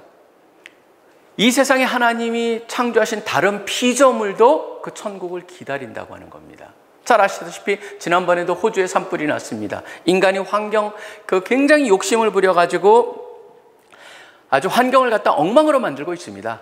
지나친 욕심입니다. 거기서 지나친 욕심 때문에 자연훼손이 일어납니다. 허무한 욕심으로 인해 가지고 이 환경이 너무너무 심하게 망가지니까 이 기후재앙이 심각합니다. 호주 같은 경우에도 산불이 나면서 엄청난 숲들이 다 타버렸죠. 그 가운데 보면은 제가 참 좋아하고 아주 이뻐하는 동물 하나가 있는데 코알라라고 하는 동물입니다. 굉장히 동작이 느리죠. 사실 24시간 중에 20시간은 잠자고 4시간 정도는 먹는 데 쓰는 그러한 유칼립투스라고 하는 그 이파리라고 하는 영양 지독히 없는 그걸 먹으면서 생존하는 동물인데 그 동물이 거의 멸종 상태가 되어버렸습니다. 등 뒤에 막 불이 붙어가지고 털이 타버린 그 코알라의 모습을 보면서 참 가슴이 아팠습니다. 근데 코알라뿐만이 아니죠. 다른 거 한번 보시기 바랍니다. 지금 인류의 전염병도 상당히 여기랑 연결이 되어 있습니다. 잘 아시다시피 에이즈라고 하는 후천석 면역 결핍증도 결국은 어디서 왔습니까? 다 그 영장류에서 사람들의 접촉을 통해서 일어난 거거든요. 잡아먹었고 뭐하건 간에 그런 것 때문에 일어난 것이고, 그 다음에 그 SARS라고 하는 것도 결국은 그 CBC라고 하는 사양 고양이에서 옮겼다라는 거 알려져 있고, 메르스도 박제에서 왔다고 그랬고, 코비드19 같은 경우도 천상갑이라고 하는 거기서 왔다고 이미 다 사람들이 알려져 있고, 천상갑은 아직은 확실하지 않지만 그거일 것이다라고 추정을 하고 있습니다. 뭘 얘기하냐면 모든 피조물들이 이 세상 속에서 함께 고통당하고 있다. 그게 어디가 나옵니까? 로마서 8장 31절에 보면 이런 얘기가 나옵니다. 피조물이 고대하는 바는 피조물도 썩어짐의 종로로 탄 듯 해방되어 하나님의 자녀들의 영광의 자유에 이르는 것이니라. 피조물도 고대하고 있습니다. 피조물만 그 마지막을 고대하고 있는 게 아닙니다. 하나님도 고대하고 있습니다. 저는 하나님과 연결돼서 우리가 보셔야 될 거는 에베소 1장 18절 같은 말씀입니다. 사도 바울이 에베소 교인들을 향해서 기도를 합니다. 이런 기도를 합니다. 너희 마음의 눈을 밝히사 그의 부르심의 소망이 무엇이며 성도 안에서 그 기업의 영광의 풍성함이 무엇이며. 근데 성도 안에서 그 기업의 영광의 풍성함을 어떻게, 사실은 헬라어를 보시면 해석이 가능하냐면 성도들 자체가 하나님이 생각하시는 아주 풍요롭고 영광스러운 그 하나님의 기업이라고 하는 겁니다. 뭐냐면 우리 모든 믿는 사람들이 하나님이 보시기에 하나님의 기업, 우리가 같이 하나님이 너무나 소중하게 여기는 존재들이고, 그렇기 때문에 하나님은 그 모든 존재들을 하나님과 영원히 살게 만드시는 그 순간을 하나님도 기다리고 있다라고 하는 것을 우리가 보아야 한다는 것입니다. 그렇기 때문에 끝을 향해서 지금 역사는 흘러가고 있습니다. 그 역사는 피조물도 고대하고 있습니다. 하나님도 고대하고 있습니다. 우리도 당연히 고대하게 되겠죠. 그렇기 때문에 로마서 8장 18절에 보면 생각하건대 현재 고난은 장차 우리에게 나타날 영광과 비교할 수 없도다. 지금 우리한테 나타날 영광과 비교할 수 없다. 그게 바로 천국의 그림 속에서 계시록에 나와 있는 그 영광과 연결해 가지고 상상을 해보면서 우리가 살아야 되겠죠. 그러다 보니까 우리가 소망으로 구원을 얻었음에 보이는 소망이 소망이 아니니 보는 것은 누가 바라리요. 만일 우리가 보지 못하는 것을 바라면 참음으로 기다릴지니라. 참음으로 기다리면서 각자한테 맡겨진 일에 어떻게 살아가냐랑 연결이 되어 있죠. 그렇지만 믿음으로 살아갈 때 절대 뭐든지 잘못되지 않는다는 걸 분명히 하고 있습니다. 하나님을 사랑하는 자, 곧 그 뜻대로 부르심을 입은 자들에게는 모든 것이 합력하여 선을 이루기 때문입니다. 자, 이렇게 천국을 기다려야 된다. 그러면 여기서 나올 수 있는 또 하나의 중요한 것, 지옥에 대한 것이 있다면 그런 지옥을 부정하는 사람은 천국도 부정합니다. 그런 사람들한테는 현재 밖에 없다라고 생각을 해서 YOLO라고 하는 말이 나오죠. 현재, you live only once. 한 번만 산다 라고 하는 그것만 얘기를 하고 있는 그 현재 중심적으로 나가는 게 있다면 그것의 극단적인 다른 쪽에 이것도 문제가 되는 게 있습니다. 천국을 너무 강조하다 보면은 균형을 찾아줘야 되는데 믿는 사람들한테는 바로 천국 밖에 없다라고 하는 그 신앙이 또 하나의 굉장히 위험한 잘못된 신앙이라는 것을 가르쳐 줘야겠죠. 세상이 어두워지고 있습니다. 이번에도 보면 역사적으로 홍수라든가 모든 면에서 질병이라든가 그런 것들이 계속 부각이 되면서 뭐가 또 당연히 등장할까요? 역사를 통해서 보다시피 시한부 종말론이 또 등장을 할 것입니다.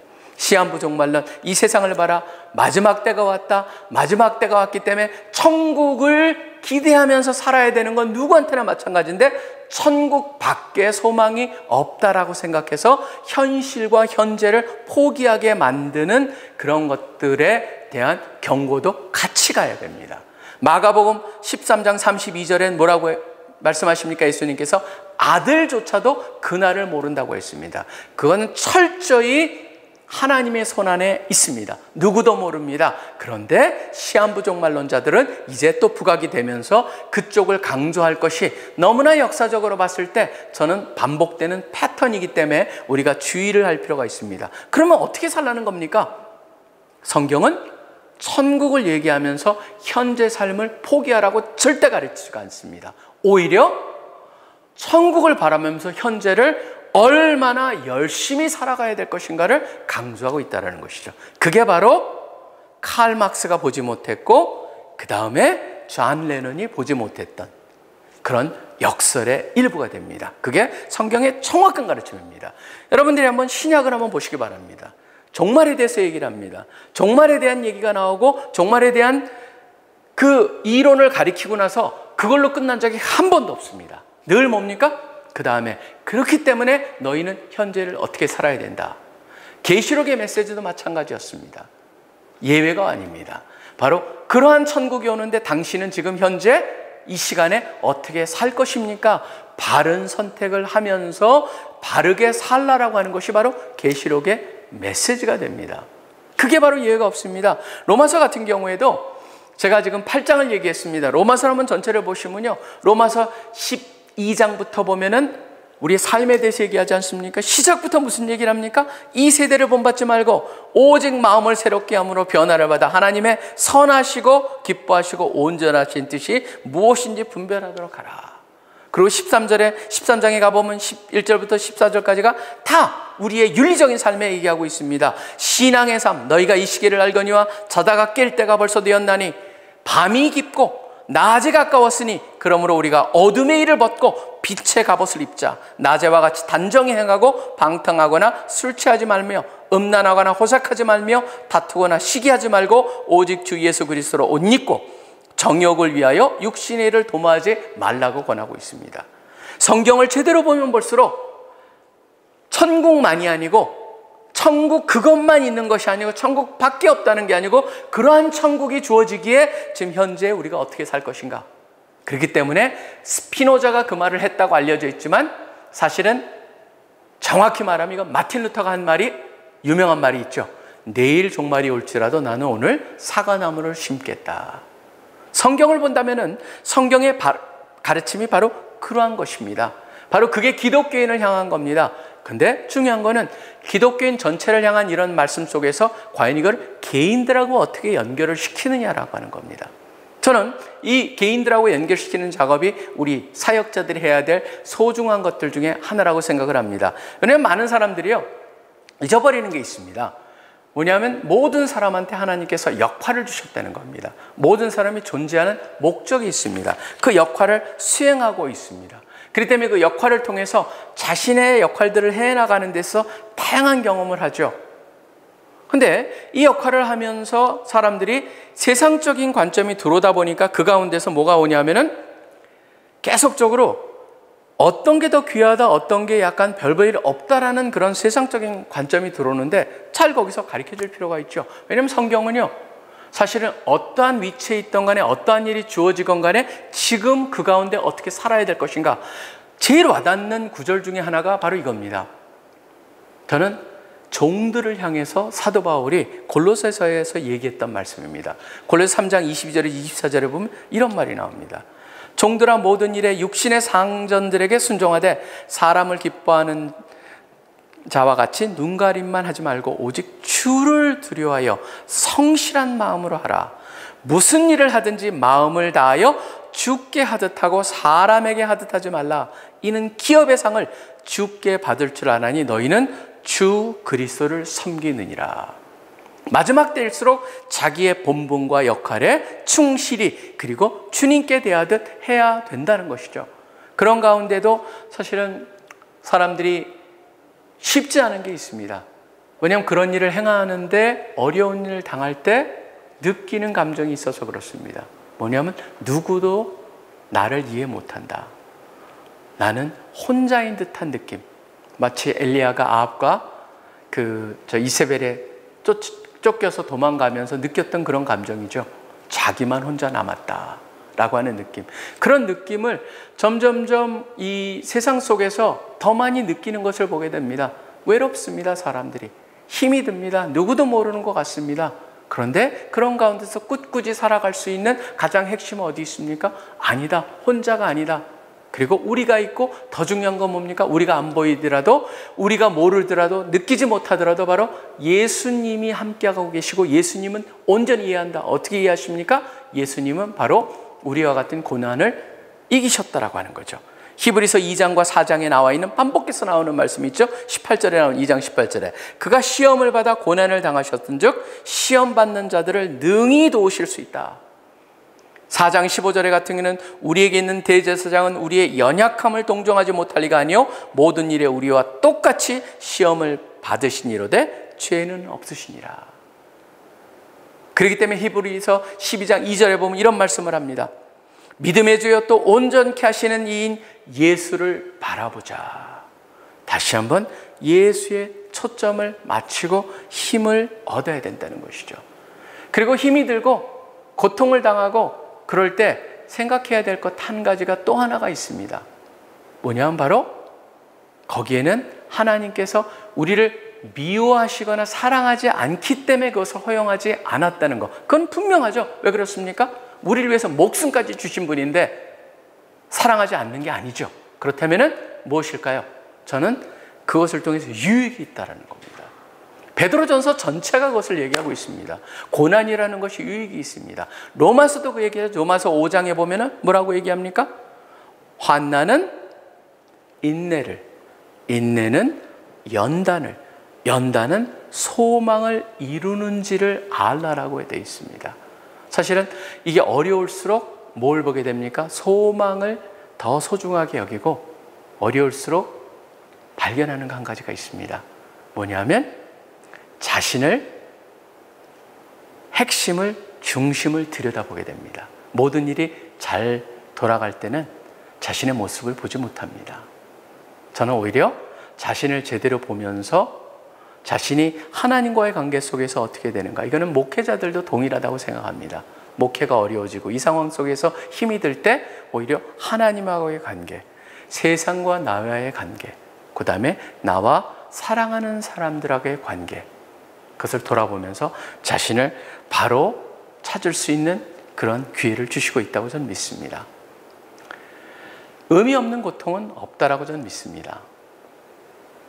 특별히 믿는 사람들한테는 더욱더 그러하죠. 근데 여기서 더 할 수 있는 건 뭐냐면 절대 우리가 당하는 고통을 의미 없게 지나치지 말자라고 하는 겁니다. 우리가 고통을 당하지만 저는 늘 이런 표현을 씁니다.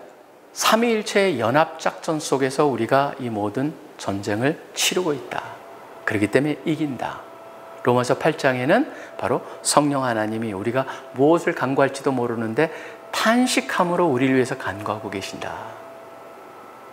그 다음에 예수 그리스도를 얘기하시면서 부활하신 그분이 하나님의 우편에서 우리를 위해서 간구하고 계신다.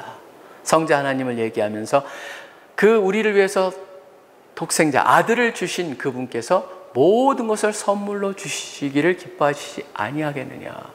저는 삼위일체 연합작전이라고 생각을 합니다. 그렇기 때문에 당연한 결과에 이르죠. 우리가 넉넉히 이기는 자가 된다고 하는 그 말씀, 8장 37절 말씀이죠. 저는 그렇기 때문에 늘 우리가 넉넉히 이기는 자들이 될 수 있다라고 하는 것, 바로 우리가 강하기 때문에 그런 것이 아니고 우리를 위해서 도우시고 소망을 주시고 그 소망을 향해서 믿음으로 나아가고 이 세상에서 사랑을, 하나님을 향한 사랑을 가지고 그 사랑을 나누면서 살아갈 수 있는 사람들, 그렇기 때문에 믿음, 소망, 사랑이 연결이 되면서 그걸 통해서 승리하는 우리를 만드신다고 저는 믿습니다. 그렇기 때문에 저는 가끔가다 힘이 들 때마다 시편 기자가 외쳤던, 자기 스스로한테 말했던 그것을 우리가 한번 책상 앞이나 그럴 때 붙여놓고 뇌가릴 필요가 있다고 생각합니다. 바로 시편 42편 5절에 나오는 말씀이죠. 내 영혼아 네가 어찌하여 낙심하며 어찌하여 내 속에서 불안해하는가. 너는 하나님께 소망을 두라. 그가 나타나 도우심으로 말미암아 내가 여전히 찬송하리로다. 맞습니다. 하나님을 향한 신뢰를 가지고 믿음을 가지고 그 경영학에서 가끔가다 잘 나오는 말이죠. 조지프 슌페터라고 하는 사람이 경제학자가 말한 창조적 파괴를 하십시오. 바로 창조적 파괴.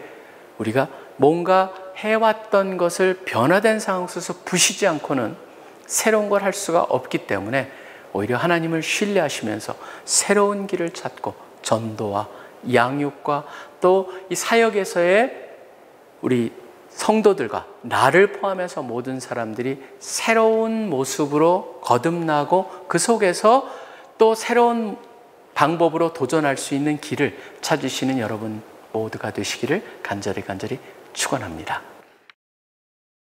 네, 귀한 강의에 감사드립니다. 예수님이 다시 오시거나 아니면 우리가 주님께 가거나 종말은 사실 그렇게 멀리 있지 않습니다. 마지막 때 종말에 대한 성경적이고 건강한 생각은 우리 스스로를 하나님 앞에 세우게 된다고 생각합니다. 종말의 때에 대한 묵상이 걱정과 두려움이 아니라 오히려 더 잘 준비되고 주신 사명에 더 헌신하는 계기가 되면 좋겠습니다. 그럼 다음 주에 다시 뵙도록 하겠습니다. 감사합니다.